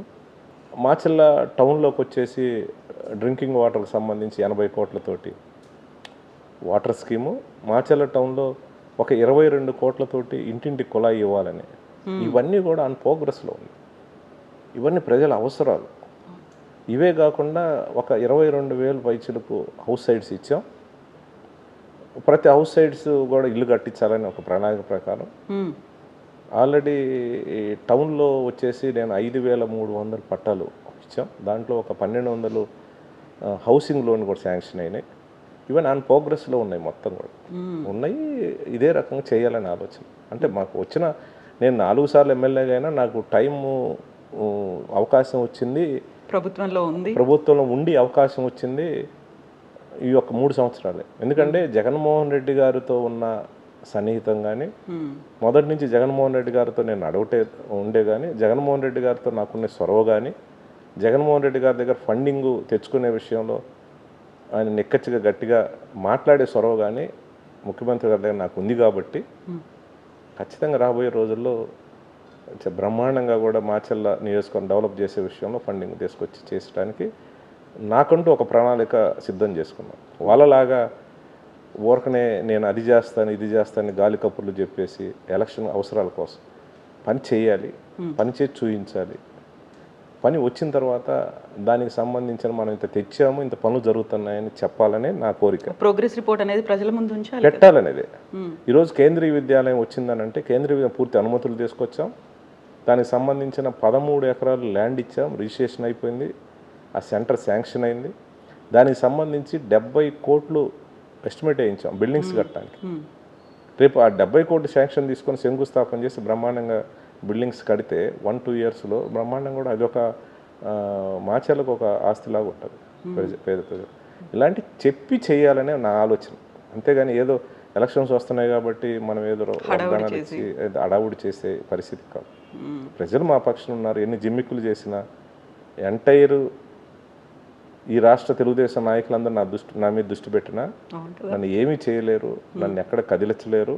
ప్రజలు నా పక్షాన ఉన్నారు. మేము నిజాయితీగా అందుబాటులో పనిచేస్తూ ఉన్నాం. ఇప్పుడు ఇతన్ని ఇన్ఛార్జిగా పెట్టిన బ్రహ్మానంద రెడ్డి 2 సంవత్సరాలు అవుతుంది. 1 సంవత్సరం 6 నెలల కాలంలో 2 సంవత్సరాలు ఇన్ఛార్జిగా పెడితే అతన్ని 1 సంవత్సరం 6 నెలల కాలంలో గుంటూరు నుంచి రోజు కూడా 10 రోజులకి వారం రోజులకి వచ్చి వెళ్ళేవాడు, విజిట్ చేసి వెళ్ళేవాడు. ఎలక్షన్స్ వస్తే లాస్ట్ 6 నెలలే ఇక్కడ ఉంటా ఉన్నాడు. అలాంటి వ్యక్తిని నమ్ముతారా? నెలలో 28 రోజులు ప్రజలకు అందుబాటులో ఉండి ప్రజలకు సంబంధించి ఏ చిన్న ఆపద వచ్చినా, ఏ చిన్న ఫంక్షన్ అయినా, ఒక శుభకార్యం కానివ్వండి, లేకపోతే వాళ్ళ ఇంట్లో ఒక దినం కార్యక్రమం కానివ్వండి, లేకపోతే వాళ్ళకి ఏ ఆపద వచ్చినా కరెక్ట్గా అర్ధగంటలో ఎమ్మెల్యే గారు మాచర్లోనే ఉంటారు, పోయి చెప్పుకుందాం అనే వ్యక్తి కావాలనేది ప్రజలు నిర్ణయించుకుంటారు. ఖచ్చితంగా 100% కూడా మా వైపే ఉంటారు. మేము అందుబాటులో ఉంటున్నాం కాబట్టి ఖచ్చితంగా కూడా ఇక్కడ వైఎస్ఆర్ పార్టీ క్యాండిడేట్గా అభ్యర్థిగా 2019లో వచ్చిన మెజారిటీ కన్నా ఎక్కువ మెజారిటీతో గెలవబోతాం. సో ఇప్పుడు మాచర్లతో పాటుగా ఈ అసెంబ్లీ సెగ్మెంట్ నరసరావుపేట అండర్లో వస్తుంది. నరసరావుపేటకు కూడా ఎన్నికలు అనేవి జరుగుతున్నాయి కాబట్టి గతంలో ఎంపీగా ఉన్నటువంటి లావు శ్రీకృష్ణదేవరాయలు వైఎస్ఆర్సీపీ నుంచి ఇప్పుడు టీడీపీ నుంచి కంటెస్ట్ చేస్తున్నారు.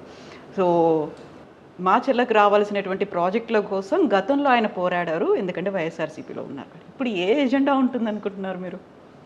అంటే ఆయన ఈ ప్రాజెక్టుల కోసం పోరాటం చేసిన మాట వాస్తవమే. ఎందుకంటే మేమిద్దరం కలిసి కూడా ముఖ్యమంత్రి దగ్గరికి పోయాం. మేమిద్దరం కలిసి ఆయన ఎంపీగా నేను ఎమ్మెల్యేగా కూడా ముఖ్యమంత్రి గారి దగ్గరికి పోయినాం, ముఖ్యమంత్రి గారిని అడిగినాం, అన్న మాకు ఈ ప్రాజెక్ట్ కావాలా, ఇది కావాలా, ఇది కావాలని. అప్పుడు అవసరం కాబట్టి అంటే బాధ్యత కదా, ఎమ్మెల్యేగా నాకు, ఎంపీగా ఆయన బాధ్యత. ముఖ్యమంత్రి గారు గ్రీన్ సిగ్నల్ ఇచ్చారు, ఆయన ఎక్కడ అవసరమైతే ఆయన చేత మేము చెప్పించుకున్నాం. ఈ కేంద్రంలో ఎంపీగా ఉంటారు కాబట్టి ముఖ్యమంత్రి గారు ఒక మాట చెప్పిన తర్వాత దానికి సంబంధించిన కొంత వర్క్ చేశారు. అది అంటే ఒకటి ఇలా ఆలోచన చేయాలి. ఇక్కడ జగన్మోహన్ రెడ్డి గారు ఒక ప్లాట్ఫారం మాకు ఇచ్చాడు కాబట్టి మేము ప్రయత్నం చేస్తూ ఉన్నాం. ఇప్పుడు జగన్మోహన్ రెడ్డి అనే వ్యక్తి ఆయన వైఎస్ఆర్ పార్టీలో ఎమ్మెల్యేగా నన్ను ఎంపీగా ఆయన గెలిపించారు కాబట్టి ఆ ప్లాట్ఫారం నుంచి మేము ప్రయత్నం చేసాం. ఈ ప్లాట్ఫారం అంటూ లేకపోతే మమ్మల్ని ఎవరు పట్టించుకుంటారు? మేమైనా, ఒక సామాన్య వ్యక్తి అయినా, మేమైనా, ఎంపీ అయినా, మేమందరం ఒకటే కదా, ఎవరైనా అందరూ ఒకటే కదా. ఒక కలెక్టర్ దగ్గరకో, ఒక మంత్రి దగ్గరకో, ఎంపీగా ఎమ్మెల్యేగా హోదాలో పోతే రెస్పాండ్ అవుతారు. ఒక అధికారి దగ్గర పోయినా కూడా దానికి సంబంధించిన మూమెంట్ ఉంటుంది. కానీ ఒక సామాన్య వ్యక్తిగా పోయి మాకు ఇది కావాలి అంటే నేను అడుగుతాను, ఒక సామాన్య వ్యక్తి ఒక ఎంపీగా, ఎమ్మెల్యేగా, రిప్రజెంటేటివ్గా, ప్రజాప్రతినిధిగా లేకుండా ఒక సామాన్యమైన వ్యక్తి ఒక ప్రాజెక్ట్ కోసం, ఒక అనుకూల లిఫ్ట్ ఇరిగేషన్ కానివ్వండి, లేకపోతే ఇంకో చిన్న ప్రాజెక్ట్ కోసమైనా పోతే ఎవరైనా అధికారులు చేస్తూ ఉంటారు కానీ ప్రాపర్గా రెస్పాండ్ అవుతారు. అది ఒంటరి పోరాటం అవుతుంది, ఎన్నేళ్ల పాటు చేసినా. మా దగ్గర కూడా వరకపొడిశాల ప్రాజెక్ట్ కోసం ఒక కమిటీ వేసి కనీసం 50 సంవత్సరాల నుంచి ధర్నాలు చేశారు, పోరాటాలు చేశారు, కానీ ఇంచిత్తు కూడా ముందుకు పోవాలి. అంటే ఏదైనా అక్కడున్న ముఖ్యమంత్రిగా ఉన్న నాయకుడు చిత్తశుద్ధి ఉండి ముందుకు తీసుకోవాలంటే అవుతుంది. ఈరోజు జగన్మోహన్ రెడ్డి గారు ఆ వైపు ఎట్టి పరిస్థితులు ఈ ప్రాజెక్ట్ ఇవ్వాలని ఆలోచన చేశాడు కాబట్టి ఆయన ఆదేశాల మేరకు మేము దాని మీద వర్క్ చేసినాం కాబట్టి దాని రిజల్ట్ వచ్చింది. దాంట్లో అందరూ ఉన్నారు, నేనున్నాను, కృష్ణదేవరాయలు గారు ఉన్నారు, అనిల్ కుమార్ గారు ఆ రోజు ఇరిగేషన్ మంత్రిగా ఉంది, ఆయన ఎఫెక్ట్ పెట్టాడు. ఫారెస్ట్ మినిస్టర్గా బాలినేని వాసు గారు ఉన్నారు, ఆయన ఎఫెక్ట్ పెట్టారు. సీఎం గారు 5 మినిట్స్ దగ్గర పోయి 1-2 సార్లు దానికి సంబంధించిన అనుమతులు ఇవ్వమని కోరారు. ఎందుకంటే 42 ప్రాజెక్టులు ఈ దేశంలో, ఇలాంటి ప్రాజెక్టులు కేంద్ర ప్రభుత్వం దగ్గర పెండింగ్లో ఉంటే 42 ప్రాజెక్టులు ఉన్నాయి, అనుమతులు ఇవ్వకపోవడం వల్ల ఇవ్వలేదు. ఆ 42లో ఒకటి మనకు వచ్చింది, ఒకటి ఇంకొక చోట, 2 ప్రాజెక్టులు క్లియరెన్స్ ఇచ్చింది కేంద్ర ప్రభుత్వం. అలాంటి సీరియస్గా ఉన్న ఇష్యూ మీద ముఖ్యమంత్రి గారి చిత్తశుద్ధి ఉండబట్టి, ఆయన నిజాయితీగా ఖచ్చితంగా ఇవ్వాలనే పట్టుదల ఉండబట్టి, మా ప్రాంతం రైతాంగం మీద ఆయనకున్న ప్రేమ, రాజశేఖర్ గారు దగ్గర నుంచి కూడా పల్నాడు ప్రాంతానికి ఇక్కడున్న రైతులకు కానీ రాజశేఖర్కి ఉన్న అనుబంధం కానివ్వండి, రాజశేఖర్ గారి కుటుంబం మీద ఉన్న ప్రేమ కానివ్వండి, వెరసి ఏదైనా ఆ ప్రాజెక్ట్ వచ్చే విషయంలో 100కి 1000% మా ప్రాంత రైతాంగం కానీ, ప్రజాప్రతినిధి మేము కానీ మా ముఖ్యమంత్రి గారికి రుణపడి ఉండాలి. ఫస్ట్ మా ముఖ్యమంత్రి గారు తలుసుకుంటేనే ఇది ముందుకు పోయింది. ఇది ఎవరిని చెప్పుకున్నా మేము చేస్తాం, మళ్ళీ శంకుస్థాపన చేసి మేము చేస్తాం, ఎవరిని చెప్పుకున్నా, నేను చెప్పుకున్నా, ఎంపీ గారు చెప్పుకున్నా, మంత్రి చెప్పుకున్నా, ఎవరు చెప్పుకున్నా ముందు పైన సీఎం గారికి చిత్తశుద్ధి ఉంటేనే ముందుకు పోద్ది ఫైల్. స్టేట్ దాటి పైకి వెళ్ళాలంటే, ఒక స్టేట్ గవర్నమెంట్ నుంచి ఒక ఫైల్ కేంద్ర ప్రభుత్వానికి పోవాలంటే ఆ రాష్ట్ర ముఖ్యమంత్రి ఇంట్రెస్ట్ లేకుండా పోయింది. ఒకటి చిన్న లాజిక్, 100% కూడా ముఖ్యమంత్రి గారు ఎఫెక్ట్ పెట్టాడు. మేము ఎప్పుడు కూడా ముఖ్యమంత్రి గారు రుణపడి ఉంటాం. మా ప్రాంతంలో ఆ లిఫ్టిగేషన్ పూర్తయితే ప్రతి కుటుంబం, రైతు కుటుంబం జగన్మోహన్ రెడ్డి గారు ఫోటో పెట్టుకుంటారు. ఒక ఎకరం ఉండే రైతు కూడా జగన్మోహన్ రెడ్డి గారు ఫోటో పెట్టుకుంటారు.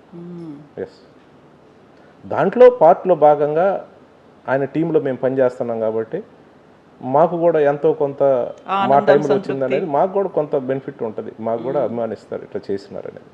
అంతే తప్పితే ముఖ్యమంత్రి గారు లేకుండా, ఆయన ఇంట్రెస్ట్ లేకుండా ఎవరు ఏం చేయలేరు. ఇప్పుడు టీడీపీ ఎంపీ క్యాండిడేట్ లావు శ్రీకృష్ణదేవరాయలు చేసినటువంటి కామెంట్స్, సిద్ధం సభలు, ఆ తర్వాత మేమంతా సిద్ధం బస్సు యాత్రల తర్వాత వైఎస్ఆర్సీపీ గ్రాఫ్ విపరీతంగా పెరిగిపోయింది, టీడీపీ గెలుపుకి చాలా కష్టపడాలి, ఎన్డీఏలో చేరిన తర్వాత బీజేపీ హెల్ప్ అనేది పెద్దగా మాకు కనిపించట్లేదు అన్న వ్యాఖ్యలు, అది కేవలం ఆయన వ్యాఖ్యలుగా చూడాలా, గ్రౌండ్లో అలాగే ఉందా? ఓవరాల్గా మహాకూటమి టీడీపీ, జనసేన, బీజేపీ వాళ్ళు కూడా ఇదే అనుకుంటున్నారా?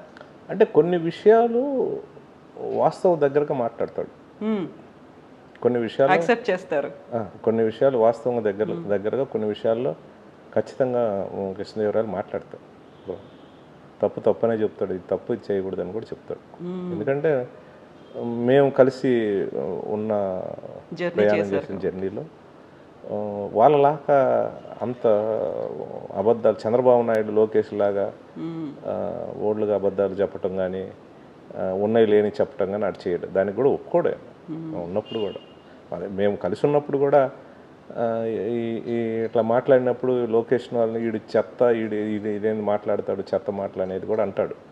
అంటే ఒప్పుకోడు, కొంత వాస్తవానికి దగ్గరగా ఉంటాడు కొన్ని విషయాల్లో. సరే ఇంకా కొన్ని విషయాలు అని అంటే ఆ పార్టీకి సంబంధించిన వాళ్ళ లైన్ ప్రకారం కొన్ని అయితే మాట్లాడవచ్చు, కానీ కొంత వాస్తవాల దగ్గరగానే ఉంటాడు. సో అదే ఒపీనియన్ అనేది ప్రజల్లో కూడా కనిపిస్తుందా ఓవరాల్గా? అంటే అదే ఒపీనియన్ అని అంటే ఇప్పుడు మా ప్రాంతంలో వరకపొడిసెల ప్రాజెక్ట్ వచ్చిందని అంటే ఫస్ట్ మా ముఖ్యమంత్రి గారిని చూస్తారు. ముఖ్యమంత్రి తలుసుకుంటే వచ్చింది కాబట్టి ఆయన కింద ఫాలోఅప్ చేసిన వాళ్ళని తప్పితే ఫస్ట్ ముఖ్యమంత్రి గారు. చంద్రబాబు నాయుడు ఎందుకు చేయలేకపోయాడు?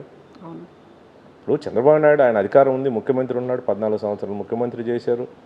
ఆయన ఫస్ట్ ముఖ్యమంత్రి అయినప్పుడే ఎలక్షన్ పోయే ముందు అనౌన్స్ చేశారు. కేంద్ర ప్రభుత్వంతో భాగస్వామ్య పార్టీగా కలిసి పనిచేశారు. కేంద్ర ప్రభుత్వంలో మంత్రులు తీసుకున్నారు. అంత టీం ఉండి ఈ ప్రాజెక్ట్ ఎందుకు తీసుకురాలేకపోయాడు? నిర్లక్ష్యం. మనం ఎందుకు చేయాలి ఏముందని అనే ఆలోచన. ప్రజలకి రైతులకి ఓ ప్రాంతంలో ఇబ్బంది పడతా ఉన్నారు, ఆ ప్రాంతంలో ఉన్న ప్రజలకు సహాయం చేయాలని ఎక్కడ ఉండదు. ఆ పూటకి ఆ రోజుకి ఆ టయానికి ఎవరితో ఎలా కలవాలి ఏదో జిమ్మిక్కులు చేసి మాయ చేసి ఆ ప్రజల ఎమోషన్ని అప్పుడప్పుడున్న ప్రజల ఎమోషన్ని క్యాష్ చేసుకొని దాని ద్వారా ఎంత లాభం వస్తుంది, ఎంత లబ్ధి పొందుతాం అనేది ఆలోచన చేస్తారు. మీరు గమనించారు చంద్రబాబు నాయుడు ఈరోజు పబ్లిక్ మీటింగ్లో ఒక అబద్ధం చెప్తే అది రెండో రోజు రాంగ్ అని తప్పు అని తెలిసినా దాన్ని ఎక్కడ పశ్చాత్తాపడ్డు దాన్ని వదిలేస్తాడు. రెండో రోజు ఇంకొక అబద్ధం ఆడతాడు. నిస్సిగ్గుగా కూడా ప్రజల ముందు బహిరంగ వేదికలో అబద్ధం ఆడతాడు. అతనికి ఒక అలవాటు. ఎవరేమనుకుంటే ఏమైంది, మనం చెప్పుకుంటూ పోవాలా, మనం చేసేది చేసుకుంటూ పోవాలా. తద్వారా కులాలను రెచ్చగొట్టిన, మతాలను రెచ్చగొట్టిన. ఇవాళ చంద్రబాబు నాయుడు 40 సంవత్సరాలు తెలుగుదేశం పార్టీ, 14 సంవత్సరాలు ముఖ్యమంత్రిగా ఉన్నాడు. మరి ముఖ్యమంత్రిగా ఉన్నప్పుడు అన్ని అవకాశాలు ఉంటాయి, ప్రజలు చేసే విషయాలు అన్ని అవకాశాలు ఉంటాయి. కానీ ఒంటరిగా ఎందుకు పోటీ చేయలేకపోతా ఉన్నాడు? ఒంటరిగా పోటీ చేసి దమ్ము ఎందుకు లేదు నీకు? నువ్వు పని చేసావు కదా, నువ్వు పని చేసినావు, నిజాయితీగా మేము చేసినాము. ఈ రాష్ట్రంలో ప్రజలు 14 ఏళ్ళు నాకు 3 సార్లు ముఖ్యమంత్రి కావడానికి అవకాశం ఇచ్చారు. ఉన్నప్పుడు నువ్వు ఎందుకు చేయలేకపోతున్నావు? ఒంటరిగా ప్రజల దగ్గరికి వెళదాం, ఎస్ నేను ఇంత నాకు సీనియారిటీ ఉంది, నేను చేశాను, ఈ ధైర్యంతో నేను పోతాను, ప్రజలను ఒప్పిస్తాను, ధైర్యం నీకు ఎందుకు లేదు? మేము మొదటిసారి అధికారంలోకి వచ్చాం, ముఖ్యమంత్రి గారు జగన్మోహన్ రెడ్డి గారు. ఈరోజు మేము మొదటే చెప్పాం, మేము సింగిల్గానే వెళ్తాం, మేము సింగిల్గానే పోరాటం చేస్తాం, ప్రజల దగ్గర సింగిల్గా వెళ్తాం. ఈరోజు సింగిల్గా వెళ్ళాం. ఈరోజు ఎంత ఈ రాజకీయ ముఖ చిత్రం చూస్తూ ఉందంటే ఎంత కొన్ని వర్గాలకు ఎంత అవమానించే పరిస్థితి తన రాజకీయాలకు వాడుకుంటున్నారు అంటే 7.8% ఉన్న జనసేనకి 21 సీట్లు ఎంత ఇచ్చేసి దానిలో కూడా కొన్ని సీట్లు ఈరోజు తెలుగుదేశంలో ఉండాలని రేపు అక్కడికి పంపించేసి కండ వైపేయటం, బీఫామ్ వేయటం అనంటే పవన్ కళ్యాణ్ నిర్వీర్యం చేసి జనసేన నిర్వీర్యం చేయాలా. కానీ ఈ ఎలక్షన్కి మాత్రం అతను వాడుకోవాలి. ఈ ఎలక్షన్లో అతని ద్వారా వచ్చే ఓట్లు పార్టీకి ఉపయోగపడాలా, ఆ తర్వాత అతను కనిపించకూడదు ఫ్రేమ్లో అనేది అక్కడ పనిచేస్తూ ఉన్నాడు. ఇంకొకటి 0.5 ఓట్లున్న బీజేపీకి 12 అసెంబ్లీ సీట్లు ఇటువైంది, 6 పార్లమెంట్ ఇటువైంది. అంటే ఇతని అవసరాల కోసం ఇతను ఆల్రెడీ 6-7 కేసుల్లో ఇరుక్కొని పోయి ఉండరు. రేపు కేంద్ర ప్రభుత్వంలో అధికారంలోకి వస్తే నా కేసుల మీద ఎంక్వైరీ జరగకూడదు, కేసులు ఇబ్బంది లేకుండా ఉండటానికి అని చెప్పి పార్టీని తాకట్టు పెట్టి అంత పర్సంటేజ్ ఉన్న జనసేనకి పొత్తు పెట్టుకొనేమో 21 సీట్లు ఇచ్చి దాంట్లో 5-6 ఏళ్ళ మనుషులు పంపించి తీరా చూస్తే వాళ్ళ పార్టీకి సంబంధించిన మొదటి నుంచి జనసేనలో పనిచేసిన ఎవరైతే ఎమ్మెల్యే అభ్యర్థుల్లో 10-12 మంది కూడా లేని పరిస్థితి, మొత్తం ఇతను పంపించాడు. బీజేపీలోనేమో 0.5 ఓట్లు ఉన్న బీజేపీకి ఈరోజు 12 అసెంబ్లీ 6 పార్లమెంట్ ఇచ్చి ప్రయారిటీ ఇచ్చి ఎస్ అది కూడా కాదు, నిన్నటి దాకా ఈ రోజు దాకా కూడా మనకు ఉమ్మడి రాజధాని హైదరాబాద్. హైదరాబాద్ నుంచి ఎందుకు రావాలి ఇక్కడికి? మనం ఇక్కడ నింపాతిగా రాజధాని కట్టుకున్న తర్వాత రావచ్చు కదా. అంటే నువ్వు ఓటుకు నోటు కేసులో పక్కాగా దొరికిపోయి ఈ కేసులోంచి మేము కొంచెం సడలింపు ఇచ్చేసి నిన్ను మీద ప్రెజర్ పెట్టకుండా మేము నిన్ను తప్పించాలని అంటే నువ్వు ఈ స్టేట్ వదిలిపెట్టి పోవాలి అని అంటే ఇమ్మీడియట్గా కూడా నువ్వు సర్దుకొని ఇక్కడికి వచ్చినావు. ఇప్పుడు విభజన చట్టంలో విభజన అయిపోయిన తర్వాత చెప్పారు కదా 10 సంవత్సరాలు ఉమ్మడి రాజధానికి ఉంచుకుంటా, ఈ లోపల మీరు రాజధాని కట్టుకోమని. నువ్వు ఇమ్మీడియట్గా రావాల్సిన పనే ఉంది. ఇక్కడికి వచ్చేసి నేను రాజధానికి లేదు, ఇక్కడ నేను రాజధాని కడతాను, నేను కూర్చోడానికి ఉన్న కుర్చీనే లేదని ప్రజలని మాయ చేసే కార్యక్రమం చేశారు. కాబట్టి నువ్వు చేసే మోసాలు ఇది కరెక్ట్ కాదు. నువ్వు రాష్ట్రాన్ని నీ అవసరాల కోసం అమ్మేసావనే మొన్న 151 సీట్లు జగన్మోహన్ రెడ్డి గారికి వైఎస్ఆర్ పార్టీకి ప్రజలు ఇవ్వటం. అంటే ఇలాంటి ఈ జిమ్మిక్కులన్నీ కూడా ప్రజలు గమనిస్తూ ఉంటారు. తాత్కాలికంగా ఈ 20 రోజులు, ఈ 15 రోజులు ప్రజలు ఎమోషన్లు క్యాష్ చేసుకొని వాళ్ళకున్న మీడియాలో ఏదో రకంగా కూడా ఆ ఎమోషన్ని అంటే స్కీములు ఏదైతే జగన్మోహన్ రెడ్డి ఇచ్చే సంక్షేమాన్ని మర్చిపోయి ఎమోషన్ని క్రియేట్ చేసి తద్వారా లాభం పొందడానికి ఈ పార్టీలను అడ్డం పెట్టుకొని ఒక గేమ్ ఆడుతూ ఉన్నాడు చంద్రబాబు నాయుడు. ఇక్కడ నిర్దిష్టంగా నిజాయితీగా కూడా ప్రజలకు ఇది చేశాం కాబట్టి మాకు సపోర్ట్ చేయండి అడిగే ధైర్యం లేదు. మా ముఖ్యమంత్రి గారు ఒకటే చెప్తూ ఉన్నారు, నేను మీ కుటుంబంలో సహాయం ఏదైనా చేసినానని మీరు నమ్మితే నాకు సపోర్ట్ చేయమని అడుగుతాను, నాకు ఓటేయండి అని అడుగుతూ ఉన్నారు. ఈ ధైర్యం చంద్రబాబు నాయుడుకుందా, తెలుగుదేశం నాయకుడుకుందా చెప్పమనండి. సో ఇప్పుడు మేము పర్సనల్గా పిన్నెల్లి రామకృష్ణారెడ్డి గారి గురించి మాట్లాడుకుంటే, రామకృష్ణారెడ్డి గారు వాళ్ళ బ్రదర్ ఇద్దరు రామలక్ష్మణ్లా ఇక్కడ ఉన్నటువంటి మాచర్ల ప్రజలు చూస్తూ ఉంటారు. అయితే రామకృష్ణారెడ్డి గారు ఒక మాట అన్నారు గతంలో, జగన్ నాకు రాముడైతే నేను హనుమంతుడు లాంటి వాడిని అనేది. హనుమంతుడికి సముచిత స్థానం ఇచ్చారా జగన్? ఖచ్చితంగా సముచిత స్థానం అనంటే ఒక పార్టీ ఈక్వేషన్స్ అన్నప్పుడు ఒక పార్టీని మనం ఒక ప్లాట్ఫారాన్ని మొదటిసారి అధికారంలోకి వచ్చినప్పుడు ఒక ప్లాట్ఫారం గట్టిగా కూడా రాబోయే 30 సంవత్సరాలు పార్టీని ప్రతిష్టంగా ఉండాలని అంటే కొన్ని విషయాల్లో కొన్ని త్యాగాలు చేయాల్సిన అవసరం ఉంది. మా నాయకుడు ఏం చెప్తే అది వినాల్సిన పరిస్థితి ఉంది. ఖచ్చితంగా నాకు మంత్రే రావాలని కాదు కదా, నేను ఎంత సీనియర్ అయినా కూడా కొన్ని వర్గాలకి సముచిత స్థానం ఇచ్చే విషయంలో ఖచ్చితంగా నాకు రాలేదు. నాకు ఎప్పుగా నాకు అవకాశం ఇచ్చారు. నేను పల్నాడు జిల్లా అధ్యక్షుడిగా ఉన్నాను. పార్టీకి ఏదైనా సర్వీస్ చేయటమే కదా. ఇప్పుడు ఎవరైనా ఇప్పుడు కుటుంబంలో 4 కొడుకులు ఉంటే తండ్రి ఏమనుకుంటాడు, 4 కొడుకులను బాగా చూసుకోవాలి, 4 కొడుకులను ప్రయోజకులను చేయాలి, 4 కొడుకులకు సంబంధించి వాళ్ళ భవిష్యత్తు చూడాలని తండ్రి ఆలోచన చేస్తాడు. అలాగనే మా పార్టీలో సంబంధించి ముఖ్యమంత్రి గారు ఏంటంటే, పార్టీ అన్నాక అన్ని కులాలు ఉంటాయి, ఎస్సీ ఎస్టీ బీసీ మైనారిటీ అందరి కులాలు ఉంటాయి. అందరూ కుటుంబంగా ఉన్నప్పుడు అందరిని బ్యాలెన్స్ చేసే విషయంలో అందరికీ కోరిక ఉంటుంది. నాయకులందరూ బ్యాలెన్స్ చేసే విషయంలో కొంతమంది 4 అడుగులు వెనకేసేసి ఆగాల్సిన పరిస్థితి ఉంటుంది. తప్పదు, పార్టీ కోసం మనం చేయాలి. పార్టీ అనేది బాగుంటేనే, కుటుంబం అనేది బాగుంటేనే మనం ఏదైనా ముందు ప్రయాణం చేయగలం. ఖచ్చితంగా జగన్మోహన్ రెడ్డి గారు నాకు ఎక్కడా కూడా తక్కువ చేయలేదు. నాకు జగన్మోహన్ రెడ్డి గారు తక్కువ చేసినాడు అనుకుంటే నాకు 3,000 కోట్ల రూపాయలు సంక్షేమం డెవలప్మెంట్ విషయంలో ఫండ్స్ ఇవ్వటం కానీ, వరకు పొడిశాలకు సంబంధించి కూడా రావటం కానీ ఎందుకు చేస్తారు?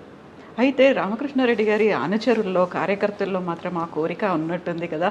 5వసారి గెలిచిన తర్వాత 2వసారి సీఎంగా జగన్ బాధ్యతలు స్వీకరించిన తర్వాత మంత్రి పదవి వస్తే బాగుండు అని కోరుకున్నట్టుంది. ఇంకా ఉంటుంది.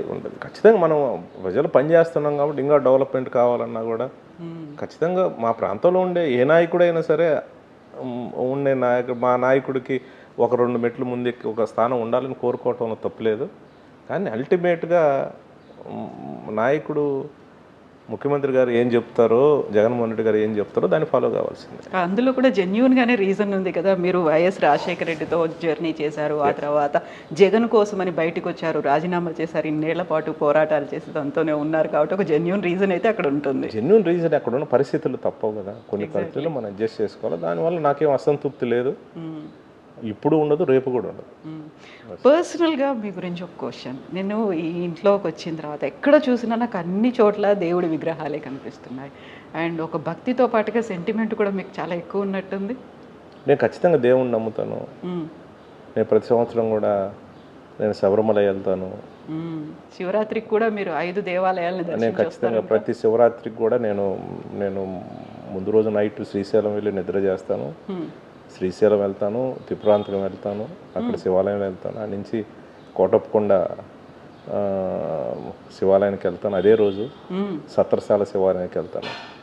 నేను దేవుణ్ణి నమ్ముతాను. ఖచ్చితంగా ప్రజలకి వీలైనంత వరకు ఆ దేవుడు ఆశీస్సులతో మంచి చేయాలని ప్లాన్ చేస్తాను. సో కుడి చేతికి కూడా బోల్డ్ అన్ని కంకణాలు ఇవన్నీ ఉన్నాయి, 3 రింగ్స్ పెట్టుకున్నారు, ఇవన్నీ సెంటిమెంట్స్ కూడా ఉంటాయా? గుడికి వెళ్ళినప్పుడు తప్పదు కదా, అవి కంటిన్యూ అవుతూనే ఉంటాయి. సో పర్టికులర్గా ఈసారి ఎన్నికల కోసం మీరు కోరుకుంది, మీరు మొక్కుకుంది అలాంటిది ఏమైనా ఉందా? ఏం లేవు, అలాంటివి ప్రత్యేకంగా ఏమి లేదు. అదే సో యూజువల్గానే మనకి ఒక నానుడి అనేది ఉంటుంది. మనం ఎంత మంచి చేసినప్పటికీ ప్రత్యర్థులు చేసినటువంటి ఒక చెడు అనేది చాలా ఈజీగా స్ప్రెడ్ అవుతుంది, తొందరగా అందరికీ రీచ్ అవుతుంది అనేది. ప్రతిసారి పదే పదే మనం ఎంత మంచి చేశాము అనేది చెప్పుకోవాల్సినటువంటి అవసరము ఆ సిచ్యువేషన్ అనేది ప్రస్తుతం ఉంది. కాబట్టి ఒక ప్రోగ్రెస్ రిపోర్ట్, ఎస్ నేను ఇది చేశాను, 5 ఏళ్ల కాలంలో ఇది చేశాను, ఇది 4 ఏళ్ల నా టర్మ్లో ఇది చేశాను, నెక్స్ట్ ఇది చేయబోతున్నాను. Pinnelli Ramakrishna Reddy is the ideal person, perfect person for Macherla అంటే ఎలా కన్విన్స్ చేస్తారు వాళ్ళని? ప్రజల్ని కన్విన్స్ చేస్తూ ఉన్నాం, ప్రతి మీటింగ్లో కూడా చెప్తా ఉన్నాం. మేము చేయాలనే విషయాలు కూడా కొంత అంటే మన మేనిఫెస్టో వచ్చిందా, దాంతోపాటు కూడా మేనిఫెస్టోతో పాటు కొన్ని విషయాలు కూడా ప్రజల దగ్గర తీసుకెళ్తాం. దాంతోపాటుగా మీకంటూ ప్రత్యేకమైనటువంటి మేనిఫెస్టో ఉండాలి. ఎందుకంటే వైఎస్ఆర్సీపీ తీసుకొచ్చిన మేనిఫెస్టో అనేది మొత్తం రాష్ట్ర వ్యాప్తంగా 175 నియోజకవర్గాలు, కానీ మాచర్లలో ఒక టిపికల్ సిచ్యువేషన్ అనేది ఉంది. కాబట్టి దీనికి కూడా సపరేట్గా మీకంటూ ఒక విజన్ అనేది ఉంటుంది, మాస్టర్ ప్లాన్ అనేది పెట్టుకొని ముందుకెళ్ళాలి కదా. పంపిస్తాం, అది కూడా తయారు చేస్తాం. సో ఇప్పటికీ చాలా తక్కువ టైం అనేది ఉంది కదా. సో ఎలా జరుగుతుంది? హెక్టిక్ షెడ్యూల్స్ ఉన్నాయా, లేకుంటే పర్లేదు బాగానే ఉంది? బాగానే నడుస్తూ ఉంది. అంటే ప్రత్యేకమైన నేనేమో ఈ 10 రోజుల్లో టెన్షన్ పడాల్సిన అవసరం లేదు. ఎందుకంటే రోజు నేను ప్రజల మధ్య ఉంటాను, నేను ప్రతి కార్యక్రమానికి అటెండ్ అవుతాను, ప్రతి విలేజ్కి కూడా నేను ఏ చిన్న కార్యక్రమం వెళ్తూ ఉంటాను, నాయకులతో కలుస్తూనే ఉంటాను. అందుకని నేనేదో టైం దగ్గర ఉంది కాబట్టి హడావుడిగా చెప్పాల్సిన పని లేదు. అయితే ఈ ఎన్నికల కోసం ఈ హడావుళ్ళు ఇవన్నీ లేకపోయినప్పుడు కూడా ఎలక్షన్ కమిషన్ మాత్రం ప్రతిసారి ఎన్నికలు వచ్చాయి అనగానే పల్నాడు నియోజకవర్గం హైలీ సెన్సిటివ్ జోను, లేకుంటే సెన్సిటివ్ ఏరియాలు, హై ఇంటెన్సిటీ ఉన్నటువంటి ఏరియాలు, ఇవన్నీ పెట్టి స్పెషల్ ఫోకస్ పెట్టి పోలీసులను సపరేట్గా ఇక్కడ డిప్లాయ్ చేసి ఇవన్నీ చేయడం అనేది ఒక రకంగా నెగిటివ్ ఇమేజ్ అనేది ఉంటుంది. అది క్యారీ అవ్వకుండా ఉండాలి.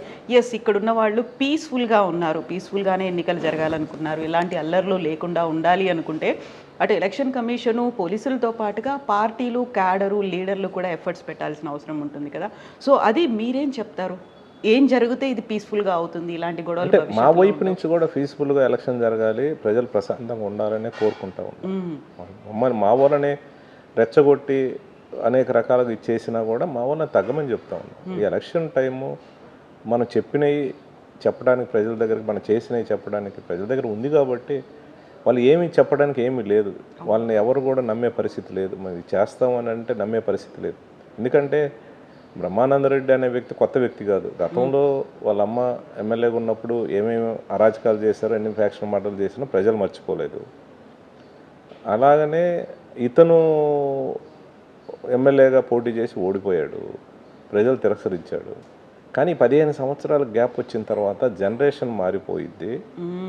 అప్పుడున్న ప్రజలందరూ కూడా పెద్దోళ్ళు అయిపోయి ఉంటారు. ఇప్పుడున్న యూత్ వచ్చింది. ఆ యూత్ కూడా ఎమోషన్ని ఏదో రంగా క్యాష్ చేసుకొని చేయాలని నాకు ఆలోచన చేస్తాను. అక్కడ ఇక్కడ గొడవలు చేసి వాళ్ళని ఇరికిచ్చేసేస్తే తద్వారా ఒక గ్రూప్గా ఇదయ్యి ఒక స్ప్రెడ్ చేసి ఏదో రకం లబ్ధి పొందడానికి చేస్తూ ఉన్నాడు. చిన్న సంఘటన, మా ఇంటి దగ్గరకు వచ్చిన సంఘటన కూడా, మా ఇంటి దగ్గర సంఘటన అది మామూలు టైం అయితే ఎట్లా ఉంటుంది? నేను అనేది ఎలక్షన్ టైం కాబట్టి నేను చెప్తా ఉన్నాను కదా, ఎలక్షన్ టైం కాబట్టి ఎక్కడ ఎమోషనల్గా మనం ఇది కాకూడదు, మనం ఇక్కడ ప్రజలను డిస్టర్బ్ చేయకూడదు. ప్రజల దగ్గరికి వెళ్ళి ఇప్పుడు ఎలక్షన్ ఎక్కడైనా ఇప్పుడు ఏదైనా మనం డిస్టర్బ్ చేసేస్తే ప్రజల యొక్క మైండ్ సెట్ డైవర్ట్ అవుతుందని సమన్వయంతో ఉన్నాం. ఓకే, వచ్చారు, మా ఇంటి దగ్గరకు వచ్చి గొడవ చేశారు, 10 నిమిషాలు నిలబడి ఏళ్ళకి క్యాకులేట్ చేశారు. నేను అడుగుతా ఉన్నాను, నిజంగానే మీ మీడియా ద్వారా అడుగుతా ఉన్నాను, 13వ తారీఖు మ్మ్. మే 13 ఎలక్షన్ అయిపోద్ది. ఎలక్షన్ 6 గంటలకు అయిపోతుంది టైం. 6 గంటలు అయిపోయినా 1 నిమిషం దాటిన తర్వాత ఇటు రమ్మని చెప్పండి. అదే పని చేయమనండి. ఇప్పుడు చేయమనండి అంట. అదే పని నా ఇంటి దగ్గర వచ్చి గొడవ చేయమని చెప్పండి. చెప్తా ఉన్నాను కదా, ఒక్కడు కూడా బయటికి పోలేడు. ఒక్కడంటే ఒక్కడు కూడా పోలేడు. ఆ ధైర్యం లేదు. రమ్మనండి. ఇదే ప్రజలు కదా, ఇదే క్యాండిడేట్ కదా, వీళ్ళే కదా. నిజంగానే మీకు అంత ధైర్యం, అంత పౌరుషం మీకు ఉంటే, ఇది చిల్లర వ్యవహారం కాదు, మేము ధైర్యంగా వచ్చాం, మేము ధైర్యంగా చేస్తామని నిజంగానే మీకు ధైర్యం ఉంటే, మీకు ఆ సేవ ఉంటే నీ పక్కన ఉండే వాళ్ళకి, ఇది ఎలక్షన్ జిమ్మిక్ కాదు అని, మే 13 ఎలక్షన్ అయిపోయిన 6 గంటల తర్వాత 6 గంటలు 1 నిమిషానికైనా ఇటు రమ్మనండి. అసలు ఏమనండి, ఒక ఏళ్ళు ఏమనండి చెప్తాను. నేను ఓపెన్గా కూడా నేను వాళ్ళు ఛాలెంజ్ చేస్తాను. మీకు చేతనైతే, మీకు దమ్ముంటే వచ్చి చేయరు. అంత ధైర్యం లేదు. ఇది ఎలక్షన్ జిమ్మిక్. Election gimmick. నువ్వు ప్రచారం చేసుకో, ఎక్కడైనా ఎవరు వద్దన్నారు, మేము వద్దన్నారు. ఎవరైనా ప్రచారం చేసుకోవచ్చు, చేయొచ్చు, పోవచ్చు. నా ఇంటి దగ్గరకు వచ్చి నా ఇంటి దగ్గర నిలబడి పోతూ 10 నిమిషాలు కేకలేసినారని అంటే మేము సమన్వయంతో ఉన్నాం, గొడవలు వద్దు, ఎలక్షన్ పీస్ఫుల్గా జరగాలని మేము సహకరిస్తూ ఉన్నాం కాబట్టి ఆ రకంగా, లేకపోతే ఇంకో రకంగా ఉంటుంది.